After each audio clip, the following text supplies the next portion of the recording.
તો જુઓ, ગઈકાલના લેક્ચરમાં આપણે જોયું હતું કે અલગ અલગ ટાઈપના જે કોમ્પ્રેસર્સ છે એ કઈ રીતે કામ કરે છે અને એમાંથી કયા કયા ઇમ્પોર્ટન્ટ છે.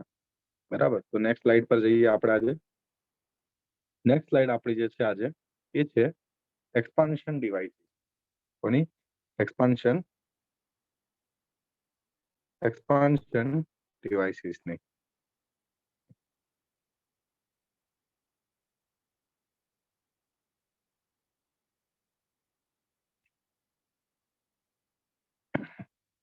એક્સપાન્શન ડિવાઇસીસનું મેઇન ફંક્શન શું છે? તો એક્સપાન્શન ડિવાઇસીસના માન લો કે ફંક્શન પૂછ્યા હોય તમને મલ્ટિપલ ચોઇસ ક્વેશ્ચનમાં, તો બે ફંક્શન મેઇન યાદ રાખવાના. એક તો જે કન્ડેન્સર અને ઇવેપરેટર વચ્ચે જે પ્રેશર ડિફરન્સ છે, કન્ડેન્સર પ્રેશર કયું હોય? હાઈ પ્રેશર હોય. બરાબર, આપણે જોયું હતું સર્કિટમાં. અને ઇવેપરેટર પ્રેશર કયું પ્રેશર હોય? લો પ્રેશર હોય. તો આ બે મેન્ટેન કરવા માટે બે વસ્તુ જરૂરી છે. એક તો કોમ્પ્રેસર જરૂરી છે, જે ઇવેપરેટર પ્રેશરથી કન્ડેન્સર પ્રેશર સુધી, એટલે લો પ્રેશરથી હાઈ પ્રેશર સુધી રેફ્રિજરન્ટને પહોંચાડે છે. એ પ્રેશર ડિફરન્સ ક્રિએટ કરવાનું કામ એનું છે.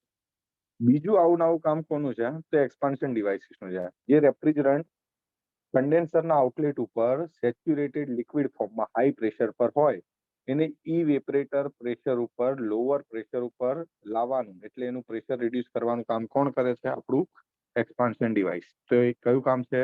Reduce the pressure from condenser pressure to evaporator pressure. બીજું, એક્સપાન્શન ડિવાઇસીસમાં ઘણી એવી છે કે જેના અંદર તમે એનો ક્રોસ સેક્શન એટલે કે ફ્લો એરિયા કંટ્રોલ કરી શકો છો, જેના લીધે રેફ્રિજરન્ટનો ફ્લો જે છે એ કંટ્રોલ થાય છે. એટલે કે હાઈ પ્રેશરથી લો પ્રેશર બાજુ જતી વખતે એનો ફ્લો રેટ કંટ્રોલ કરી શકો, તો ઇવેપરેશન રેટ બી કંટ્રોલ કરી શકો, એટલે એમાં કુલિંગ બી કંટ્રોલ કરી શકો. બરાબર. હવે મેઇનલી જોવા જઈએ તો આ ડિવાઇસીસને બે રીતે ડિવાઈડ કરેલી છે. બે કઈ મેઇનલી જોવા જઈએ તો એક છે ફિક્સ્ડ ઓપનિંગ, મતલબ કે એનો area, cross section area constant રહેતો હોય, અને બીજું છે વેરિયેબલ ઓપનિંગ. બરાબર. હવે અહીંયા આગળ કઈ કઈ ડિવાઇસો આવે આ બંને કેટેગરીમાં થઈને કમ્બાઈન? તો દેખો, હેન્ડ એક્સપાન્શન વાલ્વ, આપણો સિમ્પલ ટેપ ટાઈપનો વાલ્વ આવે ને એ ટાઈપનો. નળના ઉપરથી આપણે ક્લોઝ બંધ કરીએ એ રીતનો. બરાબર. સિમ્પલ આપણો વોશ બેસિનમાં નળ હોય, તમે આટા ફેરવે જાઓ તો એ ખુલે ઓપનિંગ, અને વધારે કરો તો બંધ થઈ જાય, એને જેવો. Capillary tubes. બરાબર. કેપિલરી ટ્યુબ્સ એટલે શું છે? બહુ નાના ડાયામીટરની ટ્યુબ્સ છે. એટલે બહુ નાના ડાયામીટરની. ફોર એક્ઝામ્પલ આગળ બતાવીશું તમને. જોઈએ તો આપણને આવી સ્પ્રિંગ જેવી દેખાય. બરાબર. એ શું છે? આપણી કેપિલરી ટ્યુબ્સ. ઓરિફિસ. તો ઓરિફિસ તો આપણે ફ્લુઇડમાં તમે સમજ્યા હશો. ઓરિફિસ એટલે આટલું મોટું હોય, એના અંદર બસ ખાલી આટલો ફ્લો એરિયા આપેલો હોય. તો આ બધો કેવો હોય? તમારો સોલિડ પોર્શન હોય, અને ફ્લો એરિયા કેટલો હોય? આ જે સેન્ટરમાં તમને આપેલું છે ને, એટલો જ ફ્લો એરિયા હોય. બરાબર. આટલો જ ફ્લો એરિયા હશે, બાકી બધો નથી. તો પ્લેટમાં વચ્ચે બારી ખોલો, ઓરિફિસ ટાઈપ.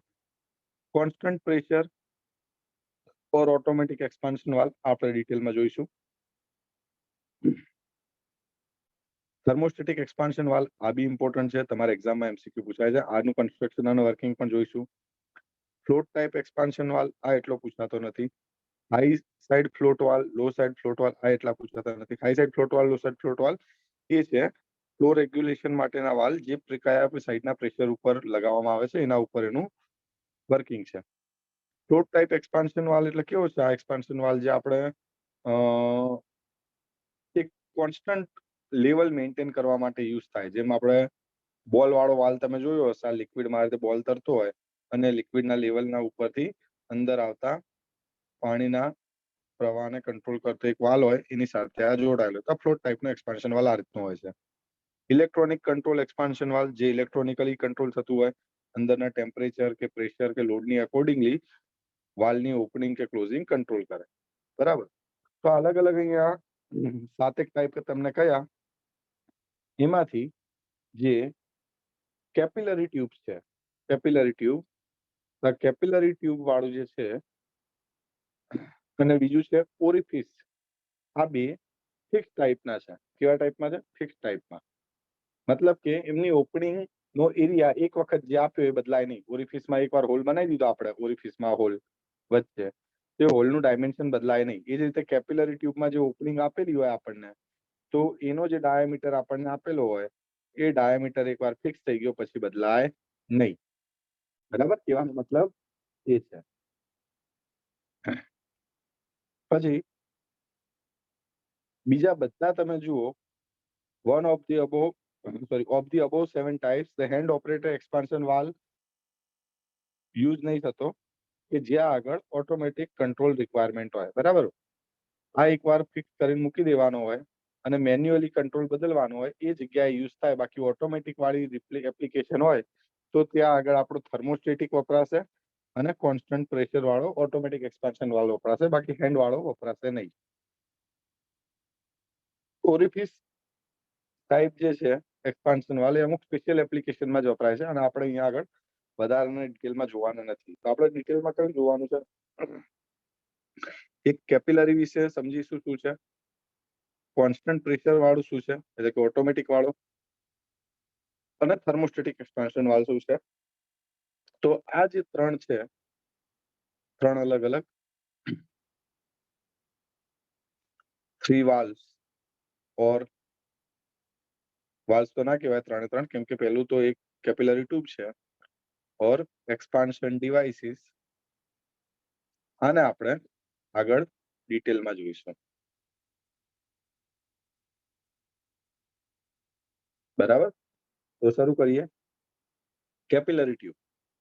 તો કેપિલરી ટ્યુબ વાળું જે છે એ શું છે? તો કેપિલરી ટ્યુબ શું છે સમજો, એક બહુ લાંબી ટ્યુબ છે કે જેનો એરિયા કેવો છે, બહુ નાનો. ક્રોસ સેક્શન એરિયા કેવો છે એનો, બહુ નાનો. બરાબર, આ રીતે ઘણી લાંબી ટ્યુબ્સ હોય, ડિપેન્ડ કરે છે કેટલી છે. 1 મીટર થી લઈને 6 થી 7 મીટર જેટલી લાંબી હોઈ શકે એની લેન્થ. બરાબર, ડિપેન્ડ કરે કેટલી છે. હવે તમને કોના પર ડિપેન્ડ કરે તો એ બી પછી કહીએ. અને આ જે આપ્યો છે એનો ઇનર ડાયામીટર, જે ડાયામીટર આપેલો હોય એ હંમેશા ઇનર જ આપેલો હોય. બરાબર, તો કેપિલરી ટ્યુબ્સ જે છે એ દેખો કેવું ડાયમેન્શન છે. જનરલી 0.5 mm થી લઈને 3 mm સુધી શું છે કેપિલરી ટ્યુબ્સ નો ડાયામીટર હોય છે. બરાબર, અને એની લેન્થ જે છે દેખો 1 મીટર થી લઈને 6 મીટર સુધીની હોય છે. હવે દેખો આ જે પ્રેશર ડ્રોપ ક્રિએટ થાય છે ડેલ્ટા પી, અહીંયા આગળ એન્ટર થાય, ફ્લો આ રીતે રેફ્રિજરન્ટ થતો હોય, અહીંયા કન્ડેન્સર પ્રેશર આવે, રેફ્રિજરન્ટ અહીંયાથી માસ આવે, એન્ટર થાય રેફ્રિજરન્ટનું, અને અહીંયાથી બહાર નીકળે એ જ માસ, ત્યારે એનો પ્રેશર ઇવેપરેટર પ્રેશર હશે. તો હવે આ જે ડેલ્ટા પી ક્રિએટ થયો, પીસી માઇનસ પી, એ કોના પર ડિપેન્ડ કરે છે? તો આ જે ડેલ્ટા પી ક્રિએટ થયો એ પ્રોપોર્શનલ છે લેન્થને. જેટલી લેન્થ વધારે હશે એટલું, અને જેટલો ડાયામીટર તમારો વધુ હશે એટલો ડેલ્ટા પી તમારો ઓછો આવશે. બરાબર, આ એરિયાના પ્રોપોર્શનલ છે એટલે અહીંયા d² લખું છું. બરાબર, તો જો વધારે ડાયામીટર નાનો હોય તો પ્રેશર ડ્રોપ વધારે ક્રિએટ થશે, તો તમારે લેન્થ બહુ રાખવી પડશે નહીં. પણ એક હદથી વધારે બી નાનો ડાયામીટર કરી ના શકાય. તો ડાયામીટરની રેન્જ એટલે આટલી ફિક્સ છે, આટલાની આસપાસ હોય છે. બરાબર, હવે એના માટે એના અકોર્ડિંગલી તમારી લેન્થ ડિસાઇડ કરવામાં આવે. તો એક આખું ઇક્વેશન છે જે તમારે નહીં આવતું, પણ આ ફેનોઝ લાઇનનું ઇક્વેશન છે જેના ઉપરથી આ કેપિલરીની ડિઝાઇન થાય છે. તમારું ડેલ્ટા પી એકવાર ફિક્સ થઈ જાય, બરાબર, ડેલ્ટા પી એકવાર ફિક્સ થઈ જાય પછી એના અકોર્ડિંગલી આખું ફેનો લાઇનનું ટેબલ બને અને છેલ્લે તમને લેન્થ મળે. બરાબર, એક્સેલની મદદથી જનરેટ કરવામાં આવે. મેન્યુઅલ કેલ્ક્યુલેશન આની બહુ ટાઈમ લઈ લે. બરાબર, ટ્રાયલ એન્ડ એરર મેથડથી આ થાય એટલે આખી એક્સેલ મેથડ આના માટે બેટર છે. હવે અહીંયા જે ડેલ્ટા પી ક્રિએટ થાય છે એ કઈ રીતે ક્રિએટ થાય છે, એના પાછળનું કોઝ શું છે તો સમજો. તો પહેલું કોઝ શરૂઆતમાં જ શું આવે, જેવું અહીંયા આગળ આવે એટલે કેવું થાય, દેખો આ હોય આપણી ડાયામીટર વાળી ટ્યુબ. કઈ છે? તો આ છે આપણી કન્ડેન્સર વાળી. બરાબર, હવે ત્યાંથી આયા એટલે આ રીતે એકદમ રિડ્યુસ કરી દેવામાં આવે એનો ડાયામીટર. બરાબર, એની સાથે જોઈન્ટ કરી દેવામાં આવે. હવે આવી બહુ લેન્થની આ ટ્યુબ હોય, બરાબર, ધારો કે L બરાબર આ 5 મીટરની છે. તો જેવી અહીંયા એન્ટર થાય એટલે આને રેઝિસ્ટન્સ ક્રિએટ થાય, વોલ સાથેનું ફ્રિક્શન. તો વોલ સાથેનું ફ્રિક્શન ક્રિએટ થાય એ પહેલું કારણ છે આ. કેમ કે ફ્રિક્શન ક્રિએટ થાય એટલે શું થાય, રેઝિસ્ટન્સ ઓફર કરે તો પ્રેશર કેવું થશે, પ્રેશરમાં ડ્રોપ થશે, બરાબર.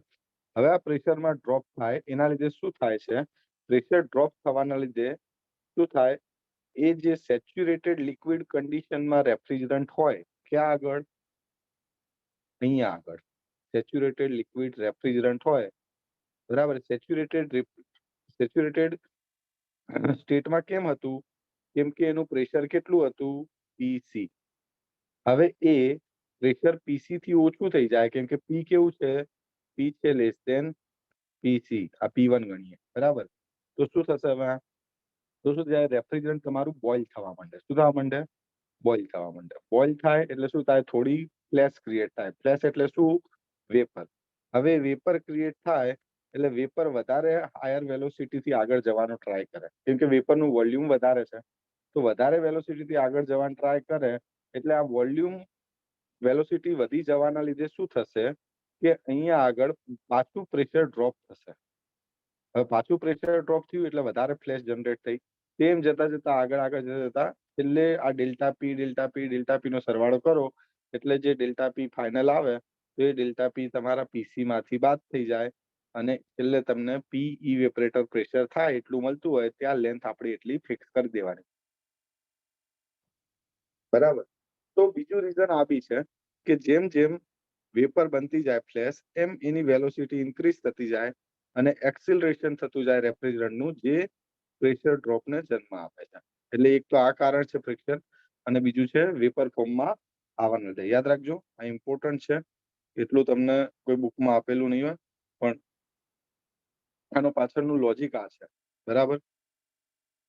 પછી બીજી એક વસ્તુ કે જે માસ ફ્લો રેટ છે એ કેપિલરીમાં એકવાર ક્રોસ સેક્શન ફિક્સ થઈ ગયો કેપિલરીનો, પછી એ બદલી નહીં શકાતો.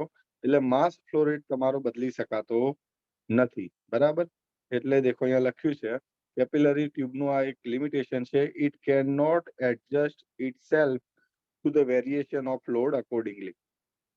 એની જાતે સેટ થઈ શકતો નથી. તમારે કોમ્પ્રેસરની સ્પીડ વધારે ઓછી કરવી પડે તો આમાંથી ફ્લો રેટ વધારે ઓછો થઈ શકે. કોમ્પ્રેસરની સ્પીડ ઓછી કરવી એટલે શું, કોમ્પ્રેસરના આરપીએમ ને કંટ્રોલ કરવા પડે.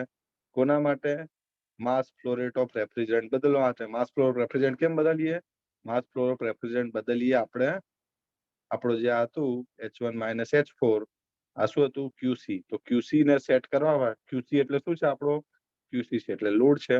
લોડની રિક્વાયરમેન્ટ વધે તો ક્યુસીની રિક્વાયરમેન્ટ વધે. આ તો બદલાશે નહીં, તો માસ ફ્લો રેટ બદલવો પડશે, બરાબર. તો એ રીતે છે. નેક્સ્ટ સ્લાઇડ જોઈએ, ઓટોમેટિક એક્સપાન્શન વાલ્વ.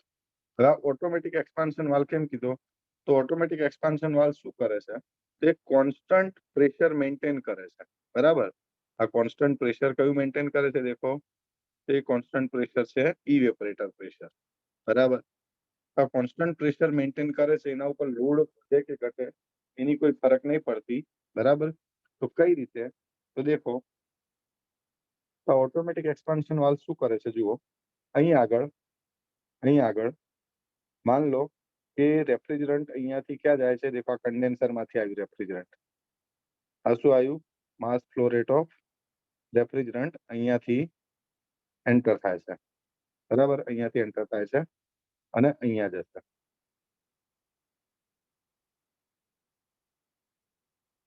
બરાબર. હવે અહીંયા આગળ બહુ નાની ઓપનિંગ છે, દેખો ઓપનિંગ કેટલી છે, આટલી છે, બરાબર ને, દેખાય છે, ઓકે. દેખો એકવાર ફરી બતાવું, આ ગેસ અહીંયાથી બહાર નીકળશે, બરાબર. હવે બહુ નાનો અહીંયા એરિયા મળ્યો આને એટલે શું થવાનું, આ પ્રેશર રિડ્યુસ થવાનું એટલે શું ફીલ થવાનો, ડેલ્ટા પી, પ્રેશર ડ્રોપ થશે, બરાબર. આ પ્રેશર ડ્રોપ થઈને પ્રેશર કેટલું આવશે, પીઈ, બરાબર. આ પી વાળું રેફ્રિજરન્ટ અહીંયાથી બહાર નીકળશે. હવે કેટલી ઓપનિંગ આપવી કેટલી ઓપનિંગ ના આપવી એ કોના પર ડિપેન્ડ કરે? તો એ ડિપેન્ડ કરે છે આ એડજસ્ટેબલ સ્ક્રૂ પર. એડજસ્ટેબલ સ્ક્રૂ જો વધારે નીચે આવે તો આ એના પ્રમાણે સ્પ્રિંગ સેટ કરી શકાય, તો સ્પ્રિંગનો ફોર્સ બી સેટ કરી શકાય. એકવાર સેટ કરી દીધો આપણે, પછી બીજું કયું પ્રેશર લાગતું હોય? એટમોસ્ફિયરિક પ્રેશર આના ઉપર લાગતું હોય, બરાબર? તો આ બે થઈને એક પ્રેશર લાગતું હોય, સ્પ્રિંગ ફોર્સ અને એટમોસ્ફિયરિક પ્રેશરને જે લાગતું ફોર્સ, બરાબર? પછી અહીંયા એક સ્પ્રિંગ છે દેખો નીચે, તો એનું બી એક ફોર્સ લાગતું હોય. તો આ બધાને બેલેન્સ કરીને જે ફોર્સ લાગે એ ફોર્સને લગતું જે પ્રેશર આવે એ છે પીઈ, બરાબર? હવે શું થશે હું તમને કહું, આને ઓટોમેટિક કેમ કીધું? તમે તો કીધું એડજસ્ટેબલ છે, તો એડજસ્ટેબલ સ્ક્રૂ નથી. એડજસ્ટેબલ સ્ક્રૂ શેના માટે છે? એકવાર પ્રેશર ફિક્સ કરવા માટે, બરાબર? એકવાર પ્રેશર ફિક્સ કરી દીધું પછી એડજસ્ટેબલ સ્ક્રૂને આપણે અડવાનું નહીં. તો શું કરવાનું? તો માન લો કે અહીંયા આગળથી આ આવે છે આગળ, બરાબર? અહીંયા થઈને આવ્યું આ ઇવેપરેટર છે, બરાબર? આ શું છે આપણો ઇવેપરેટર. અહીંયા સાઈડમાં નાનું બતાવી દઉં, બરાબર? સાઈઝનું કમ્પેરિઝન ના કરતા. હવે આ ઇવેપરેટર ઉપર જેટલો લોડ હોવો જોઈએ એ લોડમાં વેરિએશન આવે. કઈ રીતે? તો માન લો જસ્ટ મિનિટ હો.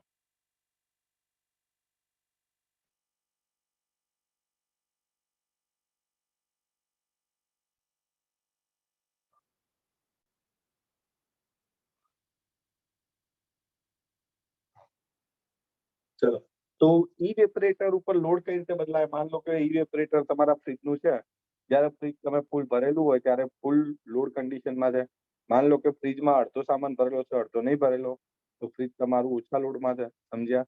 તો ફ્રીજને કેટલું વસ્તુ ઠંડી કરવી પડે છે એના પરથી નક્કી થાય કે ઇવેપરેટરે કેટલી હીટ એબ્ઝોર્બ કરવી પડશે, બરાબર? જો ઓછી હીટ એબ્ઝોર્બ કરવી પડે તો એનો મતલબ એ થયો કે એના પર લોડ ઓછો છે. માન લો કે લોડ ઘટી જાય તો શું થાય? લોડ ઘટી જાય તો શું થાય? તો લોડ ઘટે તો શું થશે? અહીંયાથી રેફ્રિજરન્ટ તમારું અહીંયા આગળ બહાર નીકળશે, એ પૂરેપૂરું વેપરાઇઝ થશે નહીં, પૂરેપૂરું વેપરાઇઝ થશે નહીં, બરાબર? તો એના લીધે શું થશે? અહીંયા આગળ માસ ફ્લોની ડિમાન્ડ કેવી થવી જોઈએ? ઓછી થશે. માસ ફ્લોની ડિમાન્ડ કેવી થવી જોઈએ?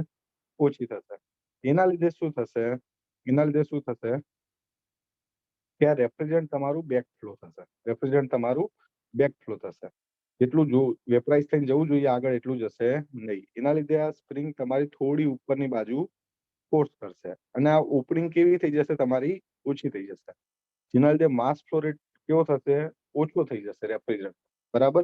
એટલે લોડને અકોર્ડિંગલી રેફ્રિજરન્ટનો ફ્લો તમારો એડજસ્ટ થશે. પ્રેશર આટલું ને આટલું મેન્ટેન રહેશે તેમ છતાં પણ, બરાબર? પણ એટલું યાદ રાખવાનું, ઇવેપરેટર પ્રેશર તમારું અહીંયા બદલાશે નહીં, બરાબર? પણ ફ્લો રેટ તમારો એડજસ્ટ કરી આપશે. આટલો અંદર ફરક છે, બરાબર? તો ઇવેપરેટર પ્રેશર કોન્સ્ટન્ટ થઈ જાય તો આપણું ટેમ્પરેચર બી કોન્સ્ટન્ટ થઈ જાય, કેમ કે એનું સેચ્યુરેશન ટેમ્પરેચર છે, બરાબર? તો ઓટોમેટિક એક્સપાન્શન વાલ્વ ક્યાં યુઝ થાય? કે જ્યાં કોન્સ્ટન્ટ ટેમ્પરેચરની રિક્વાયરમેન્ટ હોય, જેમ કે milk chilling unit, water cooler, freezing કોઈ વસ્તુ કરવાની હોય, air conditioning system, humidity control, ડીએક્સપોઇલ ટેમ્પરેચરથી. તો આ એના સિમ્પલ ફંડામેન્ટલ પ્રમાણે એની એપ્લિકેશન છે. Normally usage is limited to less than 10 TR capacity, બરાબર? તો 10 TR થી ઓછી કુલિંગ કેપેસિટી વાળાની અંદર આપણે આ ઓટોમેટિક એક્સપાન્શન વાલ્વ આપણે યુઝ કરીએ છીએ, બરાબર? હવે આવ્યો થર્મોસ્ટેટિક એક્સપાન્શન વાલ્વ. તો થર્મોસ્ટેટિક એક્સપાન્શન વાલ્વમાં જુઓ જરા, અહીંયા આગળ ફરક છે. અહીંયા આગળ જે ઉપર સ્પ્રિંગ હતી ઓટોમેટિક એક્સપાન્શન વાલ્વમાં, એને આપણે હાથેથી એડજસ્ટ કરતા હતા પ્રેશર માટે, બરાબર ને? તો અહીંયા એને એડજસ્ટ કરવા માટે શું કરીશું આપણે? તો એ એડજસ્ટ કરવા માટે આપણે સેન્સર લઈશું અહીંયા. તો આ સેન્સર શું છે? આપણું ફિલર બલ્બ. તો ફિલર બલ્બ શું છે? તો ફિલર બલ્બની અંદર એક લિક્વિડ ભરેલું હશે, બરાબર?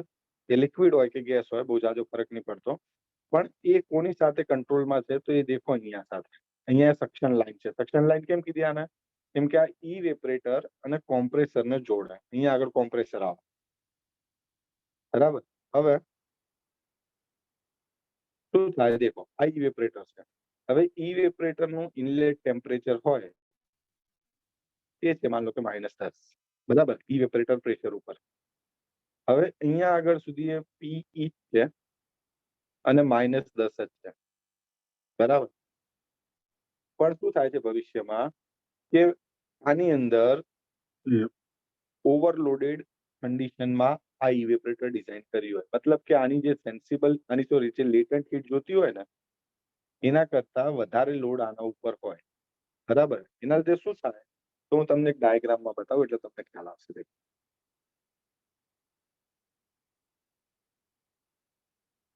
પીએચ ડાયાગ્રામ ઉપર બતાવું એટલે ઇઝીલી ખ્યાલ આવશે.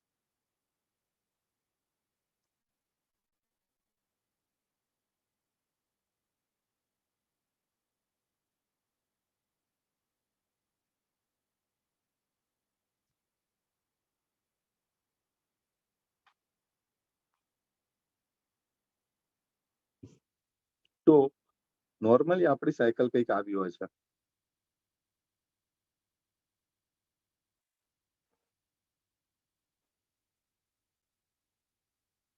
બરાબર.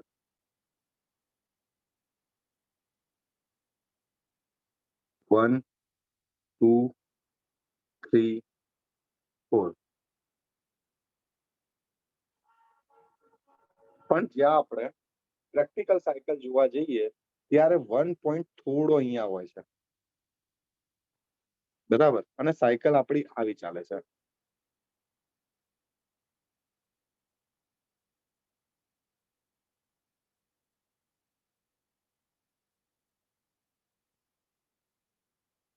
થ્રી અને 4 એના જ રહેશે, એટલે હું આને નહીં બદલતો, સેમ જ બાજુમાં લખું છું. ઓકે, તો 1 પોઈન્ટ અહીંયા આવી ગયો. તો દેખો હવે આપણી તમારી પેલી લાઈન જુઓ, ટેમ્પરેચર વાળી લાઈન, તમને યાદ હોય તો કંઈક આ રીતે હતી. તો ટેમ્પરેચર વાળી લાઈન અહીંયા છે, મેં કીધું એમ. માન લો કે ટેમ્પરેચર છે -10. કેટલું ટેમ્પરેચર બતાવે છે? -10. તો અહીંયા બી -10. હવે આના ઉપર બી કેટલું હોય તો -10. પણ 1 આગળ -10 ના હોય. 1 આગળ ટેમ્પરેચર લાઈન જોઈએ ને તો આ રીતે જતી હોય. ફોર એક્ઝામ્પલ 5 ડિગ્રી, તો છે આના પર 5 ડિગ્રી. તો આ કેટલું સુપરહીટ છે? સુપરહીટ કેટલું છે? તો જે ડેલ્ટા ટી આવ્યો એ આવે 10 ને 5 15. 15 ડિગ્રીનું સુપરહીટિંગ છે. તો અહીંયા ટેમ્પરેચર કેટલું હોય? 15. હવે આ લેટન્ટ હીટ નથી, આ હીટ કેવી હોય? સેન્સિબલ હીટ હોય, બરાબર ને? કેમ કે કયા રીજનમાં આવી ગયા આપણે? સુપરહીટ ઝોનમાં આવી ગયા. કયા ઝોનમાં આવી ગયા? સુપરહીટ ઝોનમાં, બરાબર. તો હવે શું થશે? હવે આપણો બલ્બ અહીંયા ઇવેપરેટર પર લગાવેલો હોય, બરાબર. બલ્બ ક્યાં લગાવેલો હોય? ઇવેપરેટર ઉપર, આ રીતે.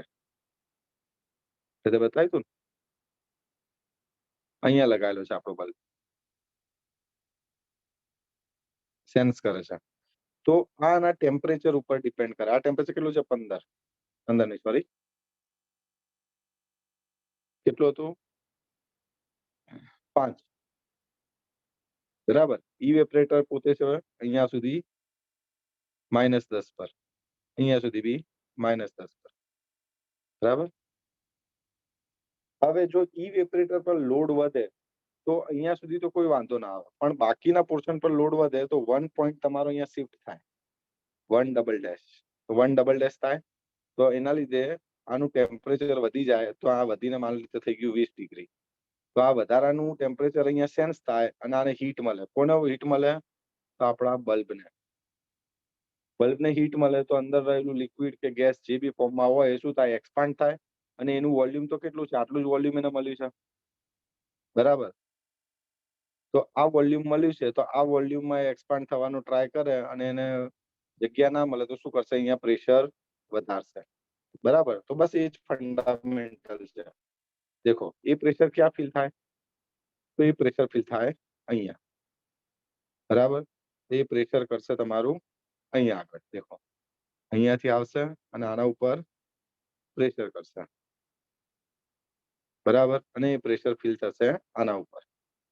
બસ. તો આના ઉપર લાગતું કયું પ્રેશર હોય? એક તો આ સ્પ્રિંગનું પ્રેશર, સ્પ્રિંગનું પ્રેશર છે,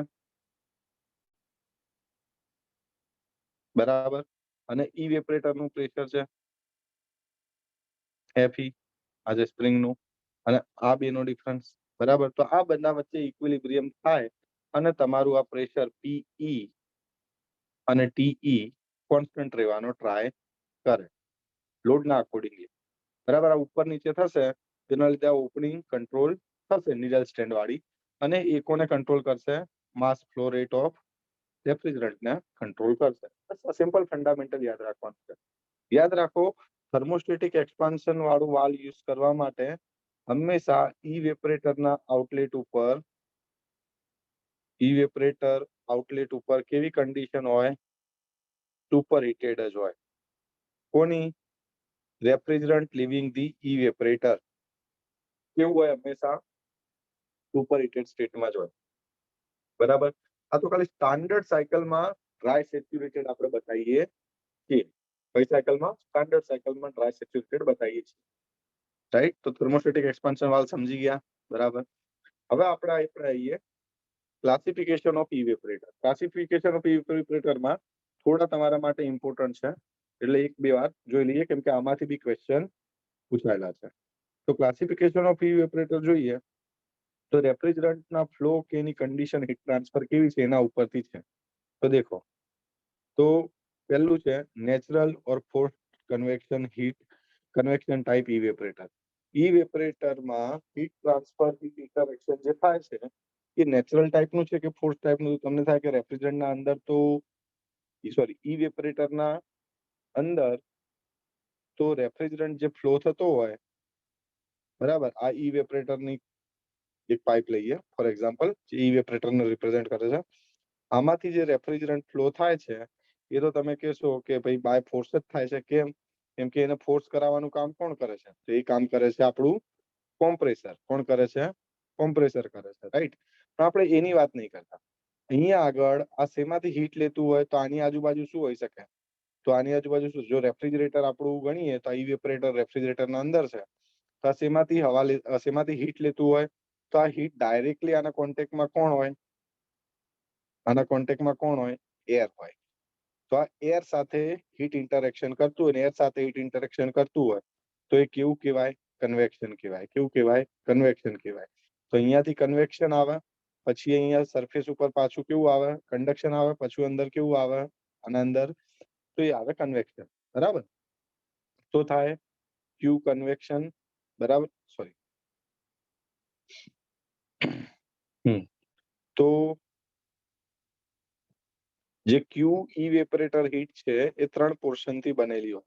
કયા કયા ફોર્મમાં એ હીટ ટ્રાન્સફર થાય? તો એ હીટ ટ્રાન્સફર થાય, પહેલા થશે બહારના પોર્શનમાંથી કન્વેક્શન થાય, પછી એ જ હીટ ટ્રાન્સફર થઈને પછી કયો ફેઝમાંથી પાસ થાય? તો એ પાસ થાય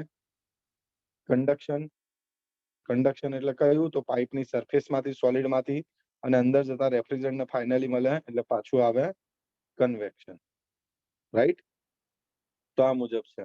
તો આ જે બહારનું જે થતું હોય ને એને આપણે કહ્યું છે કે નેચરલ છે કે ફોર્સ્ડ, એના ઉપર ડિપેન્ડ કરે. તો રેફ્રિજરેટર તમારું બંધ થઈ જાય અને અંદર કોઈ જાતનો ફેન ના હોય તો એ કયામાં આવે? નેચરલ. એસી ની વાત કરીએ તો એસી માં ખબર છે આપણને આ રીતનું યુનિટ લાગેલું હોય તમારું, માન લો કે આ વોલ છે, બરાબર. આ સાઈડ વ્યૂ જોઈએ આપણે વોલનો, બરાબર. અને આ રીતે તમારું લાગેલું છે, બરાબર, આપણું એર કન્ડિશનિંગ યુનિટ. અહીંયાથી એર આવતી હોય, આજુબાજુમાંથી ખેંચાતી હોય અને છેલ્લે અહીંયા નીચેથી ફેંકાતી હોય, બરાબર ને, એર આ રીતે. તો અહીંયા આગળ એક ફેન લાગેલો હોય, અંદરની સાઈડ શું હોય? એક નાનો ફેન હોય. તો ફેન ખેંચવાનું કામ કરે છે અને હવાને ફોર્સ કરાવે છે કોના ઉપરથી? ઇવેપરેટર કોઇલ ઉપરથી. કોના ઉપરથી? ઇવેપરેટર કોઇલ ઉપરથી. એટલે આ કયા ટાઈપમાં આવે? ફોર્સ ટાઈપમાં આવે. સમજી ગયા? હવે રેફ્રિજરન્ટ ફ્લો ઇનસાઇડ કેવો છે? ઇનસાઇડ ટ્યુબ છે કે આઉટસાઇડ ટ્યુબ છે? તો અહીંયા આગળ ઇનસાઇડ ટ્યુબ છે. એવી રીતે ઘણા ઇવેપરેટર એવા છે કે જેમાં આઉટસાઇડ થી હોય, બરાબર ને. તો એ કેસમાં તમારે જોવાનું, એના ઉપરથી બી ક્લાસિફિકેશન આવશે. પછી આવે ફ્લુઇડ ટાઈપ કે ડ્રાય ટાઈપ. તો ફ્લુઇડ ટાઈપ જે છે એ ખાસ યાદ રાખવાનું. આપણું જે આપણે આગળ જોઈ ગયા થર્મોસ્ટેટિક એક્સપાન્શન વાલ્વ એ હંમેશા ડ્રાય ટાઈપના ઇવેપરેટરમાં જ યુઝ થાય. ડ્રાય ટાઈપના ઇવેપરેટરમાં જ યુઝ થાય, ફ્લુઇડ ટાઈપમાં યુઝ થઈ શકે નહીં. એટલું યાદ રાખજો, પૂછાય તો ઇમ્પોર્ટન્ટ છે. બરાબર, કેમ કે ડ્રાય ટાઈપનું હોય તો જ પછી ડ્રાય થયેલું વેપર રેફ્રિજરન્ટ હીટ મળવાથી સુપર હીટ ફોર્મ બને, નહીતર સુપર હીટ બની શકે નહીં. બરાબર ને, યાદ રાખજો. હવે આમાંથી જે મહત્વના છે એ તમને કીધું. આ ડ્રાય ટાઈપનું એટલે કયું? દેખો, આની અંદર તમારું આવી ગયું. દેખો, એન્ટર થયું ત્યારે કેવું હોય? લિક્વિડ ફોર્મ હોય. કેવું ફોર્મ હોય? લિક્વિડ ફોર્મ હોય. દેખો, લિક્વિડ ફોર્મમાં અંદર ગયું, હીટ મળવાનું ચાલુ થઈ જાય, આટલેથી ઇવેપરેટર આપણું સ્ટાર્ટ થઈ ગયું. બરાબર, આને હીટ મળે છે QE. બરાબર, હીટ મળવાને લીધે દેખો જેમ જેમ ઉપર જાય છે, જેમ જેમ આ ફ્લો થઈને ઉપર જાય છે, એમ દેખો લિક્વિડનો પોર્શન ઘટતો જાય છે અને હીટ મળવાના લીધે વેપરાઇઝેશન સ્ટાર્ટ થાય છે. દેખો તો લિક્વિડ વેપર મિક્સચર લખ્યું છે અહીંયા, ધ્યાન ગયું? બરાબર, આ વેપર બની. હવે પૂરેપૂરી વેપર છે, બહાર જતા જતા એ કમ્પ્લીટલી વેપર હોય. બરાબર, દેખો અહીંયા શું લખ્યું છે? Liquid completely vaporized. પછી અહીંયા જતા જતા હવે એકવાર વેપરાઇઝ થઈ જાય અને હીટ મળે તો શું થવા માંડે? સુપર હીટ થવા માંડે. બહાર આવતા પહેલા સુપર હીટ થઈ ગયું હોય, અને તો જ ટેમ્પરેચર સેન્સ આ બલ્બ કરી શકે, બાકી નહીં. બરાબર, અહીંયાથી છેલ્લે ફાઇનલી ક્યાં જતી રહેશે? કોમ્પ્રેસરમાં. બરાબર, અને આ સક્શન બલ્બના પ્રેશર ઉપરથી શું કંટ્રોલ થતું હોય? તો આ આપણો શું છે? Thermostatic expansion valve.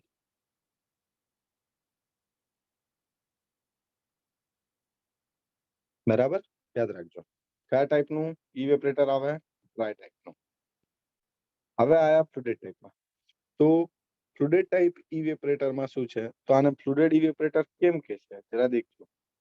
તો અહીંયા આગળ રેફ્રિજરન્ટ જે તમારું છે એ પૂરેપૂરું વેપર બન્યું હોય જરૂરી નથી. બરાબર, એને લિક્વિડ ફોર્મમાં રહેવા દેવામાં આવે છે. હા, વેપરાઇઝેશન સ્ટાર્ટ થાય, આપણે એમ નહીં થાય કે વેપર બનશે જ નહીં. બરાબર, પણ થોડો ઘણો પોર્શન તો અહીંયા લિક્વિડ ફોર્મમાં રહી જશે, અને એ પોર્શનને કેટલો બતાવે છે? એક્સ તરીકે. બરાબર, અને એ જો એક્સ નું લેવલનું મેન્ટેન એક્સ બહુ વધારે પ્રમાણમાં હોય તો આ લેવલ પાછું વધવા માંડે, અને જો ઘટી જાય તો લેવલ ઘટવા માંડે. તો એ કંટ્રોલ કરવા માટે આપણે એક ફ્લોટ વાલ્વ મૂકેલો છે. બરાબર, હવે થાય છે શું? અહીંયા આગળ જે લિક્વિડ આવે છે,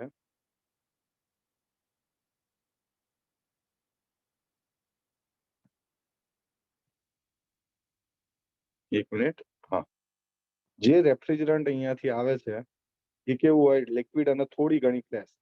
એ ફ્લેશ અહીંયા જતી રહે ઉપર, જે 5-10% હોય, અને લિક્વિડ બધું અહીંયા રહી જાય. હવે આ લિક્વિડ અહીંયાથી ક્યાં જાય? તો આટલો આપણો ઇવેપરેટરનો પોર્શન છે. બરાબર, તો આ ઇવેપરેટરમાં લિક્વિડ આવ્યું, આ લિક્વિડ આગળ વધે છે, હીટ લીધું જાય છે, વેપર બનતું જાય છે, પણ લિક્વિડ આના અંદર રે ખરું? આ જેમ પૂરેપૂરું લિક્વિડ દેખાય એવું પૂરેપૂરું લિક્વિડ હોય નહીં. 20-30% લિક્વિડ રહે, બાકીનું 80 થી 90% તમારું શું થઈ જાય? વેપર બની જાય. બરાબર, પણ કોઈ દિવસ આ કમ્પ્લીટલી અહીંયા આગળ સ્ટેટ જે બતાવ્યું છે ને એ રહ્યું, એ કોઈ દિવસ ડ્રાય સેચ્યુરેટેડ વેપર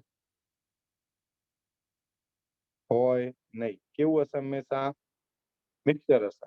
બરાબર, અને એમાંનું આ પડ્યું રહેશે અહીંયા વેપર, અને અહીંયા જે અહીંયા પડ્યું રહેશે લિક્વિડ, અને જે વેપરનો પોર્શન હશે એ અહીંયાથી બહાર જશે. તો આમાં ફાયદો બી છે, અહીંયા કોમ્પ્રેસરમાં હંમેશા વેપર જ જાય. બરાબર ને, ભલે અહીંયા આગળ તમારું વેટ ફોર્મ આવે એન્ટ્રી વખતે પાછું, તો એનો બેનિફિટ છે. આ ટ્યુબ ઉપર ફિન લગાવેલા હોય તો હીટ ટ્રાન્સફર સરફેસ એરિયા થઈ ઇન્ક્રીઝ થઈ જાય, એ બીજી વાત. બરાબર, જે ફિન કે અનફિન ઇવેપરેટરના કેટેગરીમાં આવે. બરાબર, ક્યાં યુઝ થાય? તો ક્યાં યુઝ થાય? તો evaporator is use in most of the cold storage. બરાબર, અને જ્યાં આગળ આના ઉપર એક ફેન લગાવેલો હોય, અહીંયા ઉપરની બાજુ બતાવતો, જે ફેન આના ઉપરથી એરને ફ્લો કરાવતો હોય, અને ઠંડી થયેલી હવા પછી આખા રૂમમાં ફેલાતી હોય. તો કોલ્ડ સ્ટોરેજ ટાઈપમાં યુઝ થતું હોય, જે બહુ લાર્જ કેપેસિટીનું હોય ત્યાં. બરાબર, પછી બીજી કેટેગરી જુઓ તો કઈ છે? Dry type. થોડું ઝૂમ કરીને બતાવું, બરાબર દેખાય? ઓકે,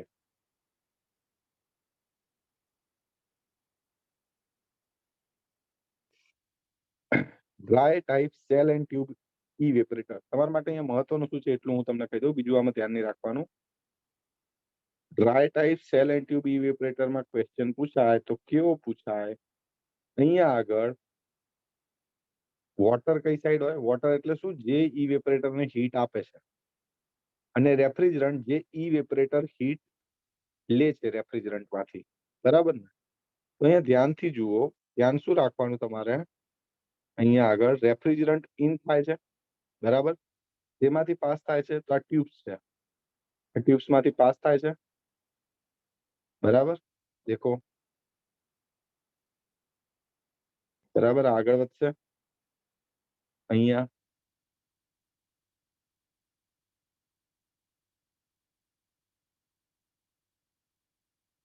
બરાબર, અહીંયાથી પાછું, બરાબર, અહીંયાથી આગળ વધશે, ફરી ક્યાં આવશે? અહીંયા, અહીંયા આવતા આવતા એ કમ્પ્લીટલી કેવું થઈ જશે? ડ્રાય ટાઈપ લખ્યું છે ને, એટલે કમ્પ્લીટલી કેવું થશે? ડ્રાય ઓર સુપર હીટેડ વેપર, બરાબર? અહીંયા ધ્યાન શું રાખવાનું? સેલ એન્ડ ટ્યુબ ટાઈપનું ઇવેપોરેટર હોય તો સેલ સાઈડ વોટર હોય અને ટ્યુબમાં રેફ્રિજરન્ટ હોય. બસ ખાલી આટલું ધ્યાન રાખવાનું છે, અહીંયા બીજું કઈ જ નહીં. બરાબર, ક્લિયર? ઓકે. એ જ રીતે આ બીજું દેખો, cell and coil chiller. Chiller એટલે બીજું કઈ નહીં, ઠંડુ કરવા માટે યુઝ થાય, બાકી આ ઇવેપોરેટર જ છે, બરાબર? આ બી શું છે? પોતે ઇવેપોરેટર જ છે. ચિલર કેમ કીધું? ઠંડુ કરવા માટે યુઝ થાય. હવે અહીં આગળ બી જુઓ, અહીં આગળ બી જુઓ, રેફ્રિજરન્ટ કોઇલમાં છે, બરાબર? ઇન આઉટ ઉલટું લખાઈ ગયું છે અહીંયા ફિગરમાં, વાંધો નહીં, ચલો આ આમ બતાવી દઉં. આઉટ એટલે આ ડાયરેક્શન. ઓકે, રેફ્રિજરન્ટ ઇન થશે અને આ કોઇલ જેવો શેપ બનાવે છે, જે આપણી હીટિંગ કોઇલ આવે એવો, બરાબર? અહીંયાથી આવ્યું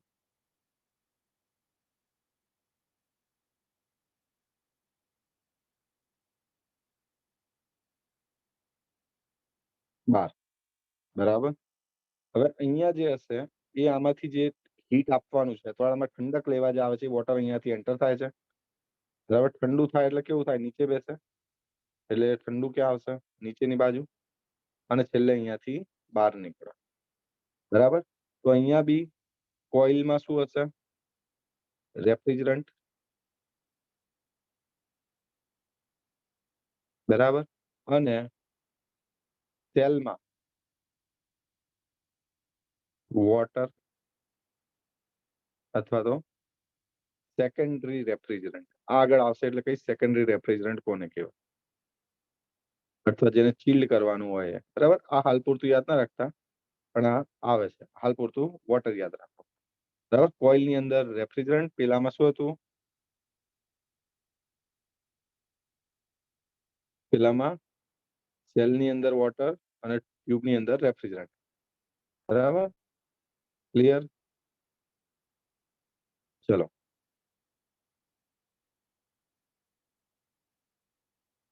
હવે આ જે ઇવેપોરેટર છે એ મેં અહીંયા કેમ મૂક્યું છે? એનું કારણ એ છે કે આ ટાઈપનું જે ઇવેપોરેટર આવે છે એ આપણા ડોમેસ્ટિક રેફ્રિજરેટરમાં આવે છે. શેની અંદર? ડોમેસ્ટિક રેફ્રિજરેટરમાં. કેમ મેં આ કીધું? કેમ કે ડોમેસ્ટિક રેફ્રિજરેટરમાં કોઈ જગ્યાએ તમને પાઇપ્સ કે કોઇલ કે એવું કંઈ દેખાતું નથી. દેખાય છે? ના, બરાબર? તો આ જે દેખાય છે એ કેવું હોય? તો દેખો, તમને આવી ઉપસેલી પાછી પટ્ટી જેવું દેખાય અંદર. તમે ધ્યાનથી જોયું હોય, આવી ઉપસેલી પટ્ટી દેખાય ખરી, આવી, બરાબર. તો આ જે પટ્ટી હોય એ પ્લેટનો જ ભાગ હોય, પ્લેટ ઉપર ચિપકાયેલી નહીં હોતી. કઈ રીતે? તો અહીંયા આગળનો ક્રોસ સેક્શન જુઓ તો તમને ખ્યાલ આવે. આ ક્રોસ સેક્શન આ છે, તો આ બે પટ્ટી આ રીતે છે, પ્લેટો. આ બે પ્લેટો ચોંટાડી ત્યારે અહીંયા વચ્ચે ગેપ રાખવામાં આવી હતી. આ ગેપ જે રહી એ અહીંયા છે, તો એ છેક સુધી આ રીતે મેન્ટેન થયેલી હોય. એના લીધે આ જ્યારે આનંદથી રેફ્રિજરન્ટ ફ્લો થતું હોય ત્યારે આને બી આજુબાજુ ઠંડુ કરે પ્લેટને, બરાબર.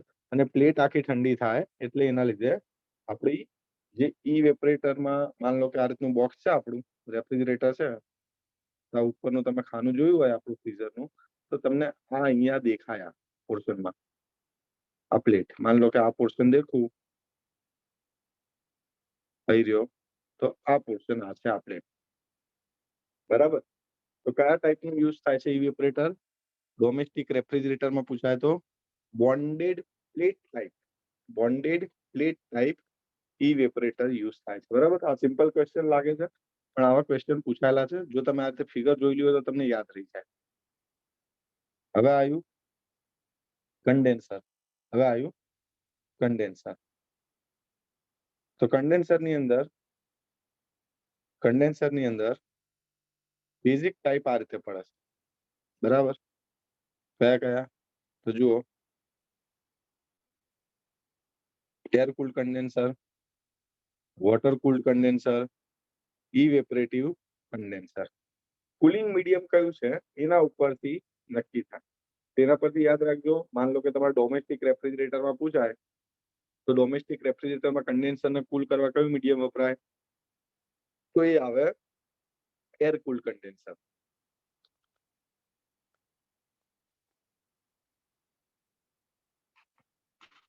જો કોઈની પાસે જૂના ડોમેસ્ટિક રેફ્રિજરેટર હશે તો એમણે ડોમેસ્ટિક રેફ્રિજરેટરની પાછળ લાગેલી આવી બ્લેક કન્ડેન્સર બેંક જોઈ હશે, બરાબર. આનું નામ આ છે, બ્લેક કન્ડેન્સર બેંક છે. હવે એ કન્ડેન્સર જે છે એ તો પર્ટિક્યુલર આ જ છે, પોતે આ જ છે. આટલો પોર્શન દેખાય આ કન્ડેન્સર છે. અને આ જે ઉભા સળિયા દેખાય જેને બ્રેઝિંગ કરીને એના ઉપર ચોંટાડેલા હોય છે, કયા સળિયા? આ જે દેખાય છે ને આની વાત કરું છું. આ એક ટાઈપના શું હોય છે? ફિન હોય છે, બરાબર ને. એટલે શું લખ્યું? Forced convection. જો ફોર્સ્ડ કન્વેક્શન ક્યારે હોય? જ્યારે આના ઉપર ફેન લાગેલો હોય તો, બરાબર. જ્યારે અહીંયા ફેન લાગેલો હોય તો. આપણા અત્યારે જે કેસ વાત કરી છે ફોર્સ્ડ નથી, એ કેવો છે? ફ્રી છે. કેમ કે અહીંયા ડોમેસ્ટિક રેફ્રિજરેટરમાં કેવો છે? ફેન હોતો નથી, બરાબર. મોટા હોય તો એના અંદર હોય પાછો. તો ફ્રી કન્વેક્શન છે, પ્લેટ છે, ફિન ટાઈપનું પ્લેટ ફિન છે, બરાબર. જો પ્લેટ લાગેલી હોય તો.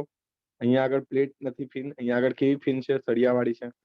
પછી ટ્યુબ ટાઈપનું છે, તો આ ટ્યુબ ટાઈપનું છે, આ ટ્યુબ ટાઈપમાં છે, બરાબર. તો રેફ્રિજરેટર નીચેથી એન્ટર થાય છે અને ઉપરથી બહાર નીકળે છે, બરાબર. તો એક ટાઈપ થયો. આ કેવું છે? એર કુલ્ડ છે, બરાબર.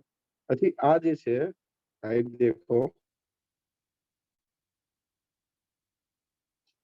આની અંદર જુઓ તો રેફ્રિજરન્ટ અહીંયાથી એન્ટર થાય છે, કન્ડેન્સર છે, યાદ રાખજો.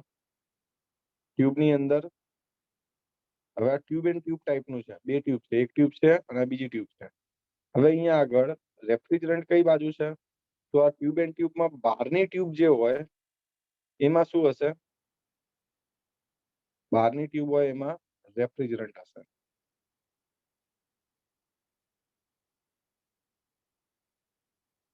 બરાબર. અને અંદરની સાઈડ શું હશે? તો અંદરની સાઈડ હશે કુલિંગ મીડિયમ, બરાબર. જ્યારે બે ટ્યુબ હોય અથવા બે મટીરિયલથી બનેલું હોય કન્ડેન્સર, બે એન્વેલપ થતા હોય, બે ટ્યુબ થતી હોય, તો એક સેલ ને એક ટ્યુબ થતી હોય ત્યારની વાત, બરાબર. તો આ double tube type water cooled condenser છે. અહીંયા જુઓ, અહીંયા બી જુઓ, આ કયા ટાઈપનું છે?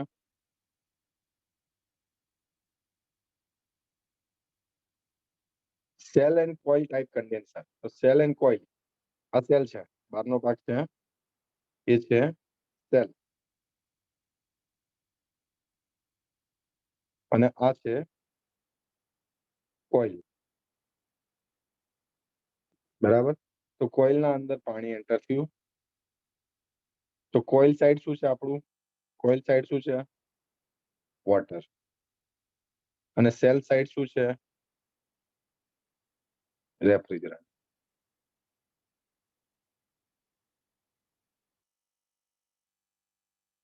બરાબર, યાદ રાખજો. અહીંયાથી રેફ્રિજરન્ટ વેપર આવે, કયા ફોર્મમાં આવશે? વેપર ફોર્મમાં. અહીંયા બધે વેપરના ફોર્મમાં ફેલાયેલું હોય.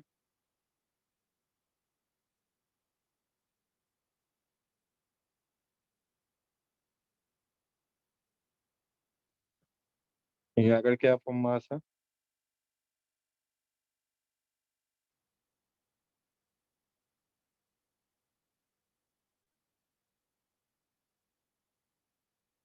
આખી ટ્યુબમાં એ હશે. અને ટ્યુબ્સની અંદર શું હશે? વોટર અહીંયાથી એન્ટર થાય છે, તો અંદર શું હશે?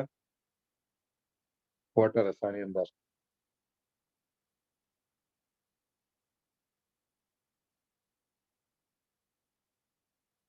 બરાબર, ટ્યુબ્સની અંદર વોટર બતાવવા માટે મેં આ રીતે બતાવ્યું. એના લીધે હીટ રિજેક્ટ થવાના લીધે ધીરે ધીરે શું થશે? કન્ડેન્સેશન થશે. ધીરે ધીરે શું થશે? કન્ડેન્સેશન થશે. આ કન્ડેન્સેશનમાં અહીંયા જામવા માંડશે લિક્વિડ ફોર્મમાં. બરાબર. અને લિક્વિડ ફોર્મમાં થાય એટલે ભારે થાય એટલે ક્યાં આવી જાય? સીધું નીચે. નીચે આવે ત્યાંથી રેફ્રિજરન્ટ તમારું બહાર આવી જાય. બરાબર, આ રીતે થશે. અહીંયા જુઓ, cell and tube condenser, one pass, one cell pass, two tube pass. આ ચલો એટલું ઇમ્પોર્ટન્ટ નથી. વન પાસ, ટુ પાસ હોઈ શકે, પણ અહીંયા બી ઇમ્પોર્ટન્ટ શું છે? અહીંયા બી ઇમ્પોર્ટન્ટ એ છે કે અહીંયા આગળ ટ્યુબની અંદર જે જાય છે એ શું છે? વોટર. બહાર નીકળે છે વોટર. પણ જે કુલન્ટ ટ્યુબની બહાર જે છે, મતલબ સેલમાં છે, સેલમાં શું છે? રેફ્રિજરન્ટ. ઓકે. તો કન્ક્લુઝન શું છે? જરા સમજો. કન્ક્લુઝન શું છે? કે જ્યારે સેલ એન્ડ ટ્યુબ કે સેલ એન્ડ કોઇલ હોય ત્યારે હંમેશા કન્ડેન્સરના કેસમાં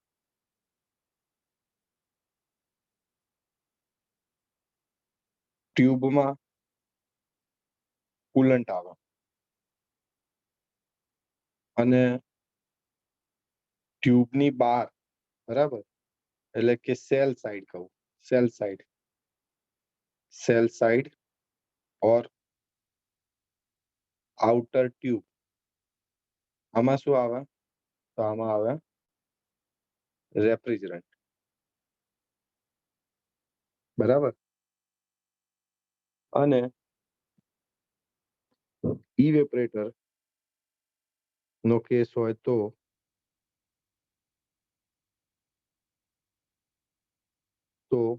ટ્યુબમાં, ટ્યુબ સાઈડ રેફ્રિજરન્ટ આવશે અને સેલ સાઈડ જે કુલ્ડ થવાનું છે ઓબ્જેક્ટ કે ફ્લુઇડ એ આવશે. બરાબર, સમજી ગયા? આ યાદ રાખવાનું. આમાંથી MCQ પૂછાય છે, રાઈટ?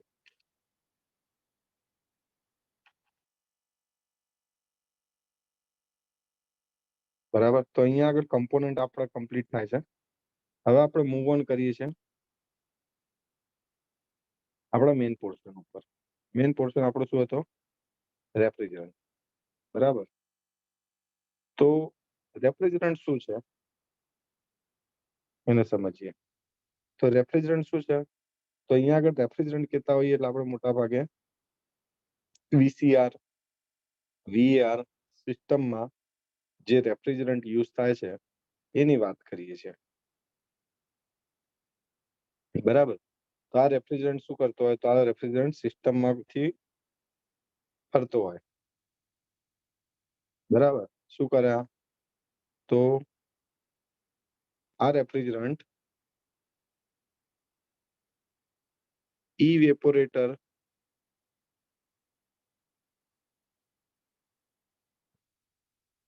જે હોય એમાંથી પાસ થાય ત્યારે શું કરે, હીટ એબ્ઝોર્બ કરે, અને કન્ડેન્સરમાંથી પાસ થઈને આગળ જાય ત્યારે કન્ડેન્સરમાં હીટ રિજેક્ટ કરે, બરાબર. અને આ એ જ રેફ્રિજરન્ટ છે જે કોમ્પ્રેસરની મદદથી પૂરી સિસ્ટમમાં ફર્યા કરે છે, બરાબર. તો રેફ્રિજરન્ટ જ આપણું શું છે, આ આખી સિસ્ટમનું શું છે, વર્કિંગ ફ્લુઇડ.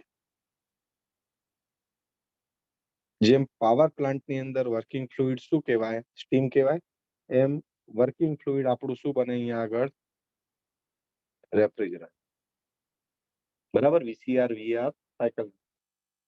હવે કોના ઉપર નક્કી થાય કે તમે કયું રેફ્રિજરન્ટ સિલેક્ટ કરશો? રેફ્રિજરન્ટ તો ઘણા બધા છે, અઢળક. NH3, R12, R11, R22, R134A, બરાબર ને, CO2, SO2, અઢળક છે રેફ્રિજરન્ટ, અઢળક છે, ઓછા નથી, બરાબર. મિથેન, ઇથેન, આ બધા ગેસીસ બી રેફ્રિજરન્ટ તરીકે કામ આપે છે, પણ એના આપણે વધારે હાઇડ્રોકાર્બન્સને યુઝ નહીં કરતા ડ્યુ ટુ ઇટ્સ ફ્લેમેબિલિટી. પણ કોના પર નક્કી થશે, તો બે પેરામીટર છે જેના ઉપરથી નક્કી કરશું આપણે કે કયું રેફ્રિજરન્ટ આપણે સિલેક્ટ કરીશું, બરાબર. તો મેઇનલી ગવર્ન બાય કોનાથી નક્કી થાય છે, એક તો કેપેસિટી કેટલી છે, રેફ્રિજરેશન કેપેસિટી જે સિસ્ટમ માટે તમે ડિઝાઇન કરો છો એ કેટલા PR ની છે, નાની છે એટલે કે બહુ નાની છે, નાની છે, મીડિયમ સાઇઝની છે કે મોટી સાઇઝની છે. હવે શું થાય, જ્યારે બહુ મોટી સિસ્ટમ હોય ત્યારે જો રેફ્રિજરન્ટનું માસ બહુ વધારે થઈ જાય તો રેફ્રિજરન્ટની કોસ્ટ ને બી ધ્યાનમાં લેવી પડે, પછી એના વોલ્યુમને બી ધ્યાનમાં લેવું પડે. કેમ કે વોલ્યુમ જો વધી જાય, સ્પેસિફિક વોલ્યુમ વધારે હોય, તો વોલ્યુમ, ટોટલ વોલ્યુમ વધી જાય તો કોમ્પ્રેસરની સાઇઝ વધી જાય, કોમ્પ્રેસરની સાઇઝ વધી જાય તો કોમ્પ્રેસરની કોસ્ટ બી વધી જાય, બરાબર. તો આ રીતે ધ્યાન રાખવું જોઈએ. પછી બીજું, કેટલું લો ટેમ્પરેચર અચીવ કરવાનું છે, તો લો ટેમ્પરેચર રિક્વાયરમેન્ટ, બરાબર. બંને વસ્તુ જોવી પડે. જેમ કે આપણું કુલર છે, ડોમેસ્ટિક ફ્રીજ, બરાબર. આ ડોમેસ્ટિક ફ્રીજ કેટલા ટેમ્પરેચર ઉપર કામ કરતું હોય, -20 ઉપર. આ કયું ટેમ્પરેચર કીધું, TE. પણ આની કુલિંગ કેપેસિટી જુઓ તો ઓછી છે, 0.1 PR. જ્યારે એસી ની વાત કરીએ તો એસી માં કેટલું ટેમ્પરેચર હોય છે કોઇલનું, ફોર એક્ઝામ્પલ 5 ડિગ્રી, બરાબર. અને કુલિંગ કેપેસિટી જુઓ તો માન લો 2 ટન, બરાબર. એટલે રિક્વાયરમેન્ટ અલગ અલગ છે, તો માસ ફ્લો રેટ અલગ અલગ આવશે, એના પરથી બી નક્કી થાય, બરાબર છે. એ બધી વસ્તુઓ ધ્યાન રાખવાની. તો આ બે વસ્તુ ડિસાઈડ કરે છે કે તમે કયું રેફ્રિજરન્ટ સિલેક્ટ કરશો, રાઈટ. ચલો આગળ જોઈએ.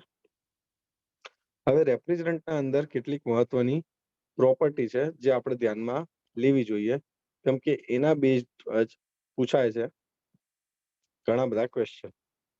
ક્રિટિકલ ટેમ્પરેચર અને પ્રેશર. તો ક્રિટિકલ ટેમ્પરેચર અને પ્રેશર કેમ ઇમ્પોર્ટન્ટ છે એ હું સમજાવું. જુઓ જરા, તો બધા તમને અહીંયાથી જવાબ મળશે. માન લો કે આ રીતની સિસ્ટમ છે, થોડો પીએચ ડાયાગ્રામ જોઈએ, કેમ કે પીએચ ડાયાગ્રામ રેફ્રિજરેન્ટની ઘણી બધી પ્રોપર્ટી બતાવે.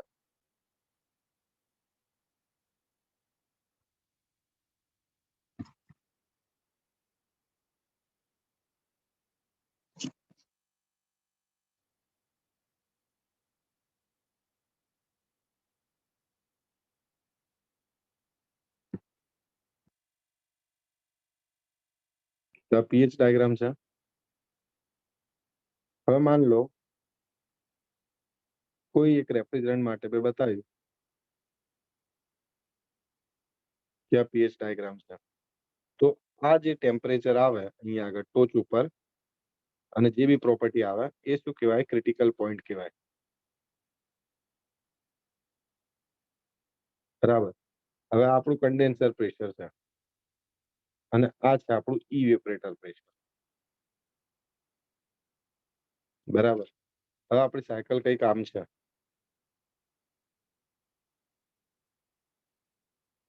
વન 2 3 થી 4 4 થી 1. બરાબર. આ રીતની આપણી સ્ટાન્ડર્ડ વીસીઆર સાયકલ છે. હવે માન લો ક્રિટિકલ ટેમ્પરેચર અને પ્રેશર હાઈ હોવું જોઈએ. બરાબર ને? માન લો કે આ ક્રિટિકલ પ્રેશર અને ટેમ્પરેચર લો છે. કેવું છે? લો છે. તો શું થાય? દેખો, કન્ડેન્સર પ્રેશર ડિસાઇડ કરે છે કન્ડેન્સર ટેમ્પરેચર બી, ટીસી. હવે ટીસી કેમ જરૂરી છે? કેમ કે ટીસી છે ને એ ટી એમ્બિયન્ટ કરતા વધારે હોવું જોઈએ. હવે ટી એમ્બિયન્ટ આપણને ઓલમોસ્ટ ખબર છે કેટલું હોય. તો આપણે વર્સ્ટ કન્ડિશન લઈએ, બહાર એસી નું કન્ડેન્સર પડ્યું હોય તો આપણે 45 ડિગ્રી કે 50 ડિગ્રી માટે ડિઝાઇન કરીએ છીએ. બરાબર. તો કન્ડેન્સર ટેમ્પરેચર એનાથી બી 15 ડિગ્રી વધારે હોવું જોઈએ. તો 65 ડિગ્રી ચલો વર્સ્ટ કન્ડિશનમાં વિચારીએ તો એના પરથી આ નક્કી થાય. બરાબર. હવે માન લો કે કોઈનો ક્રિટિકલ પોઈન્ટ જ નીચે છે તો એનો ગ્રાફ કંઈક આવો થાય. દેખો, ક્રિટિકલ પોઈન્ટ નીચો હોય એવા રેફ્રિજરન્ટનો ગ્રાફ આવો થાય. સમજો જરા. હવે હું નવી સિસ્ટમ બનાવું છું. તો દેખો, તો અહીંયાથી 1 થી 2 પોઈન્ટ આ રીતે જાય, 2 2 3 3 2 4 4 2 1. હવે કહેવાનો મતલબ સમજો, આની રેફ્રિજરેટિંગ ઇફેક્ટ જુઓ અને આની રેફ્રિજરેટિંગ ઇફેક્ટ જુઓ. કેમ કે આ શું ડિસાઇડ કરે? આ ડિસાઇડ કરે QC માટે m dot delta H. Delta H નાનો હશે તો m કેવો થશે? વધી જશે. m વધી જશે તો m વધશે તો પ્રોબ્લેમ એ બી આવશે કે 1 થી 2 માં બહુ જાજો ફરક નહીં પડ્યો પાછો, પણ આમાં બહુ ફરક પડી ગયો. એટલે શું થાય? સીઓપી તમારો કેવો થઈ જાય? રિડ્યુસ થઈ જાય. બરાબર. તો જુઓ જરા,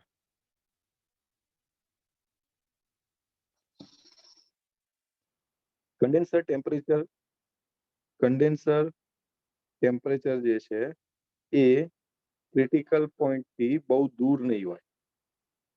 આ બહુ દૂર નહીં હોય તો શું થશે? એ કેસમાં સીઓપી તમારો કેવો આવશે? લો આવશે. બરાબર. એટલે પ્રોબ્લેમ થશે. એટલે આપણું કહેવાનો મુદ્દો શું છે?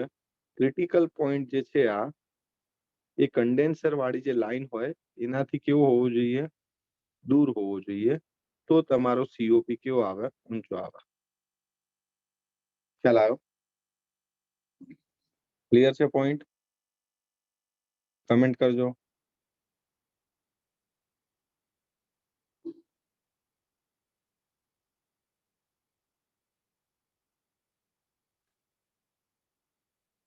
બરાબર. અમનભાઈ, ખ્યાલ આવ્યો? મુદ્દો શું હતો?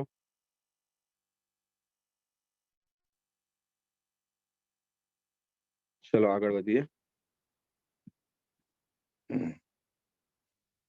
Freezing point. હવે ફ્રીઝિંગ પોઈન્ટ શું છે સમજ. તો કોઈ બી રેફ્રિજરન્ટ માટે નોર્મલી શું હોય? ફ્રીઝિંગ પોઈન્ટ, બોઇલિંગ પોઈન્ટ એ બધા મહત્વના છે. પછી ક્રિટિકલ પોઈન્ટ. યસ, તો ક્રિટિકલ પોઈન્ટ ને સમજીએ તો ક્રિટિકલ ટેમ્પરેચર છે, જેમ કે પાણીનું હોય તો પાણીનું 200 પ્લસ છે, લગભગ 225 આજુબાજુ, 225 આજુબાજુ એટલું કંઈક છે. ચલો, હવે એનું બોઇલિંગ પોઈન્ટ જોઈએ તો એ છે લગભગ 100, અને એનું ફ્રીઝિંગ પોઈન્ટ જોઈએ તો એ છે 0. બરાબર. તો હવે આ કેવા શું માંગુ છું એ સમજજો જરા. આપણો રેફ્રિજરન્ટનો ફ્રીઝિંગ પોઈન્ટ જે છે એ આપણા ઇવેપરેટર પ્રેશર માટે મહત્વનો છે. તો ઇવેપરેટર પ્રેશર ઉપર છે, માન લો કે -20 ડિગ્રી પર છે. બરાબર. તો આ ઇવેપરેટર પ્રેશર નોર્મલી કેટલું હોય, એટમોસ્ફિયરની આપણે આજુબાજુ રાખતા હોઈએ છીએ. તો આ એનો કયો છે, બોઇલિંગ પોઈન્ટ છે. આ એનો કયો પોઈન્ટ છે, બોઇલિંગ પોઈન્ટ છે. કેમ કે એ પોઈન્ટ ઉપર શું થશે, બોઇલ થઈને વેપર બનશે. હવે જો એનો ફ્રીઝિંગ પોઈન્ટ માન લો કે -30 હોય તો પ્રોબ્લેમ થાય. કોઈ વખતે ઇવેપરેટર લોઅર પ્રેશર પર લઈ જવાનું થાય તો પછી એવું થાય કે રેફ્રિજરન્ટ અહીંયા ફ્રીઝ થઈ જાય. એવું તો ના ચાલે. તો જનરલી આ જે ફ્રીઝિંગ પોઈન્ટ હોય છે એના બોઇલિંગ પોઈન્ટથી ઘણા લો હોય છે. બરાબર. અને બીજી રીતે કહીએ તો આપણે જે ટેમ્પરેચર ઉપર ઇવેપરેટરને વર્ક કરાવવાનું હોય એના કરતા ઘણા લો ટેમ્પરેચર ઉપર એના ફ્રીઝિંગ પોઈન્ટ હોવા જોઈએ, તો આપણા માટે સારું. બરાબર, યાદ રાખવાનું. જેથી આખી સાયકલ ખાસી ઉપરના પ્રેશર પર ચાલે. માન લો કે આ -70 હોય તો આ કેટલો ગેપ પડ્યો, -20 અને -70 વચ્ચે 50 ડિગ્રીનો ગેપ પડ્યો. તો આ સારું છે. કેવું છે, સારું છે. બરાબર. તો the refrigerant must operate in a cycle above the freezing point. બરાબર. જેથી સિસ્ટમ આપણી કોઈ ટેન્શન વગર ચાલી શકે. Volume of suction vapour. Volume of suction vapour એટલે કયું થાય, તો અહીંયા આગળ કે અહીંયા આગળ જે વોલ્યુમ હોય એને કહીએ છીએ V1.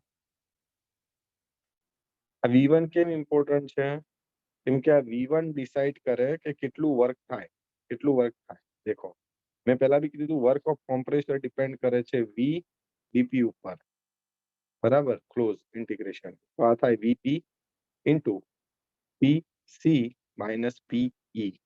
જેટલું વોલ્યુમ વધારે હશે રેફ્રિજરન્ટનું સ્પેસિફિક વોલ્યુમ, કયા પોઈન્ટ ઉપર, 1 પોઈન્ટ ઉપર. કયા પોઈન્ટ ઉપર, અહીંયા 1 કરી દઉં, 1 આગળ, એટલું તમારું વર્ક ઓફ કોમ્પ્રેસર વધારે આવશે. અહીંયા સ્પેસિફિક વોલ્યુમ છે તો અહીંયા ડિવાઈડ બાય m.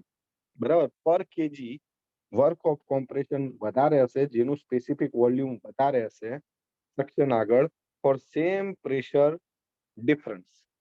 બરાબર. કન્ડેન્સર અને ઇવેપરેટર પ્રેશરના સેમ ડિફરન્સ માટે. રાઈટ. બરાબર.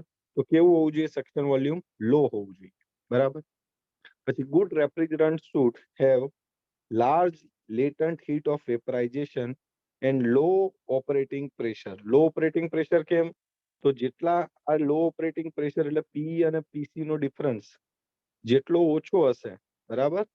હવે કહું છું, પી અને પીસી નો ડિફરન્સ જેટલો ઓછો હશે એટલું વર્ક ઓફ કોમ્પ્રેશન કેવું આવશે, ઓછું આવશે. બરાબર. અને લેટન્ટ હીટ લાર્જ કેમ હોવી જોઈએ, તો જેટલી લેટન્ટ હીટ લાર્જ હશે એટલો આ ગ્રાફ જે હશે આપણો એ આટલો વધારે ખુલ્લો આવશે. અને જેટલો ખુલ્લો આવશે એટલો 1 પોઈન્ટ તમારો દૂર આવશે. તો 1 અને 4 નું જે ડિફરન્સ છે, જેને આપણે શું કહીએ છીએ, રેફ્રિજરેટિંગ ઇફેક્ટ, એ કેવી આવશે, વધારે આવશે. તો રેફ્રિજરેટિંગ ઇફેક્ટ વધારે આવશે તો માસ ફ્લો રેટ કેવું જોશે આપણને, ઓછું. કેમ કે m ઇન્ટુ આ કરીએ તો આપણો QE આવે. બરાબર. તો એ ફાયદો કરે. તો લેટન્ટ હીટ કેવી હોવી જોઈએ, વધારે હોવી જોઈએ. બરાબર. Just a minute.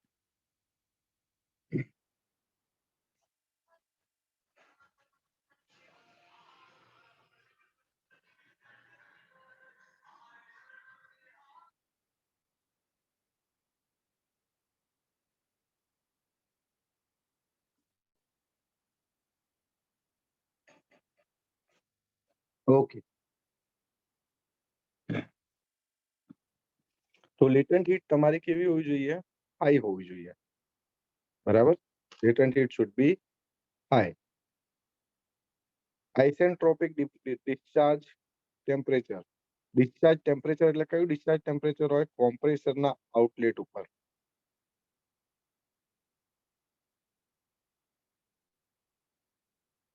એટલે કયું ટેમ્પરેચર થાય? T2.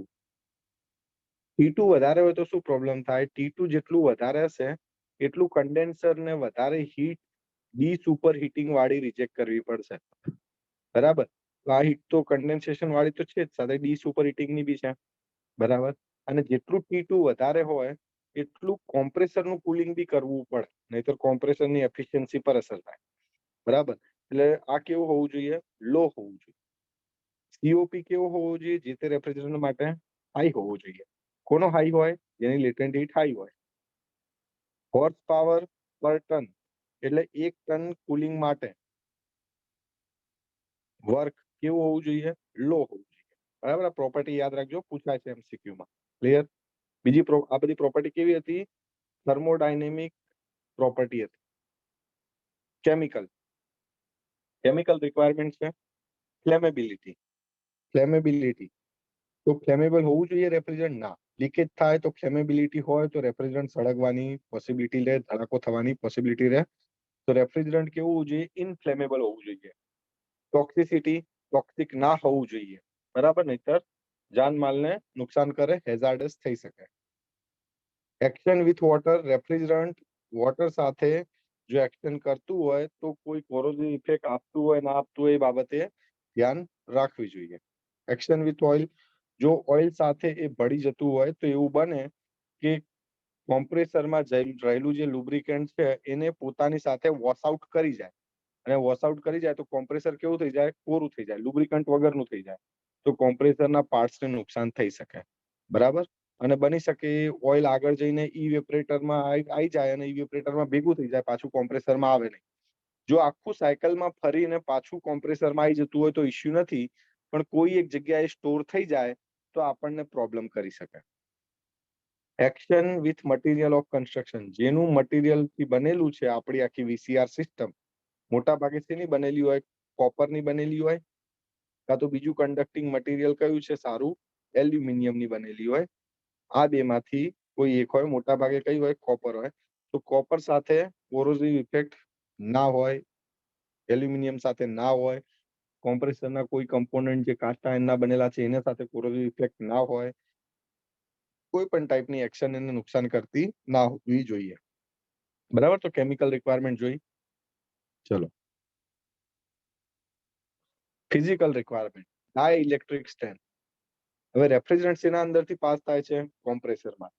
હવે ઘણા કોમ્પ્રેસર એવા છે કે જેમાં કોમ્પ્રેસર અને એને ચલાવતી મોટર જે ઇલેક્ટ્રિક કરંટથી ચાલતી હોય એ બંને એક જ ડબ્બામાં, સેલના અંદર બંધ હોય. ત્યારે શું થાય? રેફ્રિજરન્ટ કોઇલના કોન્ટેક્ટમાં આવે, મોટરના કોન્ટેક્ટમાં આવે, જે ગરમ થયેલી હોય અને કોઇલના કોન્ટેક્ટમાં આવે. કોઇલમાંથી તો શું પાસ થતો હોય? કરંટ પાસ થતો હોય. તો જો એ કરંટની રેફ્રિજરન્ટ ઉપર અસર થતી હોય તો એ નુકસાન કરી શકે. એ રેફ્રિજરન્ટ કરંટને કેરી કરે એવું પણ બની શકે. અને રેફ્રિજરન્ટ છેલ્લે ક્યાં આવવાનું? કોપર વાળી ટ્યુબમાં આવવાનું, કન્ડેન્સરમાં. તો ત્યાંથી આખી સર્કિટમાં કરંટ ફ્લો થાય એવું પણ બને, શોર્ટ સર્કિટ થાય એવું પણ બને. એટલે આવી પ્રોપર્ટી હોવી જોઈએ જે આને નુકસાન ના પહોંચાડે, મતલબ કરંટની એના ઉપર અસર ના થાય એવી પ્રોપર્ટીને કઈ કહે છે? Dielectric property. તેની ડાઇલેક્ટ્રિક સ્ટ્રેન્થ કેવી હોવી જોઈએ? હાઈ હોવી જોઈએ. આ ખાસ શેમાં ધ્યાન રાખવું જોઈએ? જેમાં કોમ્પ્રેસર અને મોટર એક જ યુનિટમાં હોય એવા કોમ્પ્રેસરને કયું કોમ્પ્રેસર કહીએ છીએ? Hermetic compressor. કયું કહીએ છીએ? હર્મેટિક કોમ્પ્રેસરમાં યુઝ કરીએ રેફ્રિજરન્ટ ત્યારે ખાસ યાદ રાખવાનું, એની ડાઇલેક્ટ્રિક સ્ટ્રેન્થ કેવી હોવી જોઈએ? હાઈ હોવી જોઈએ. બરાબર? પછી છે થર્મલ કન્ડક્ટિવિટી.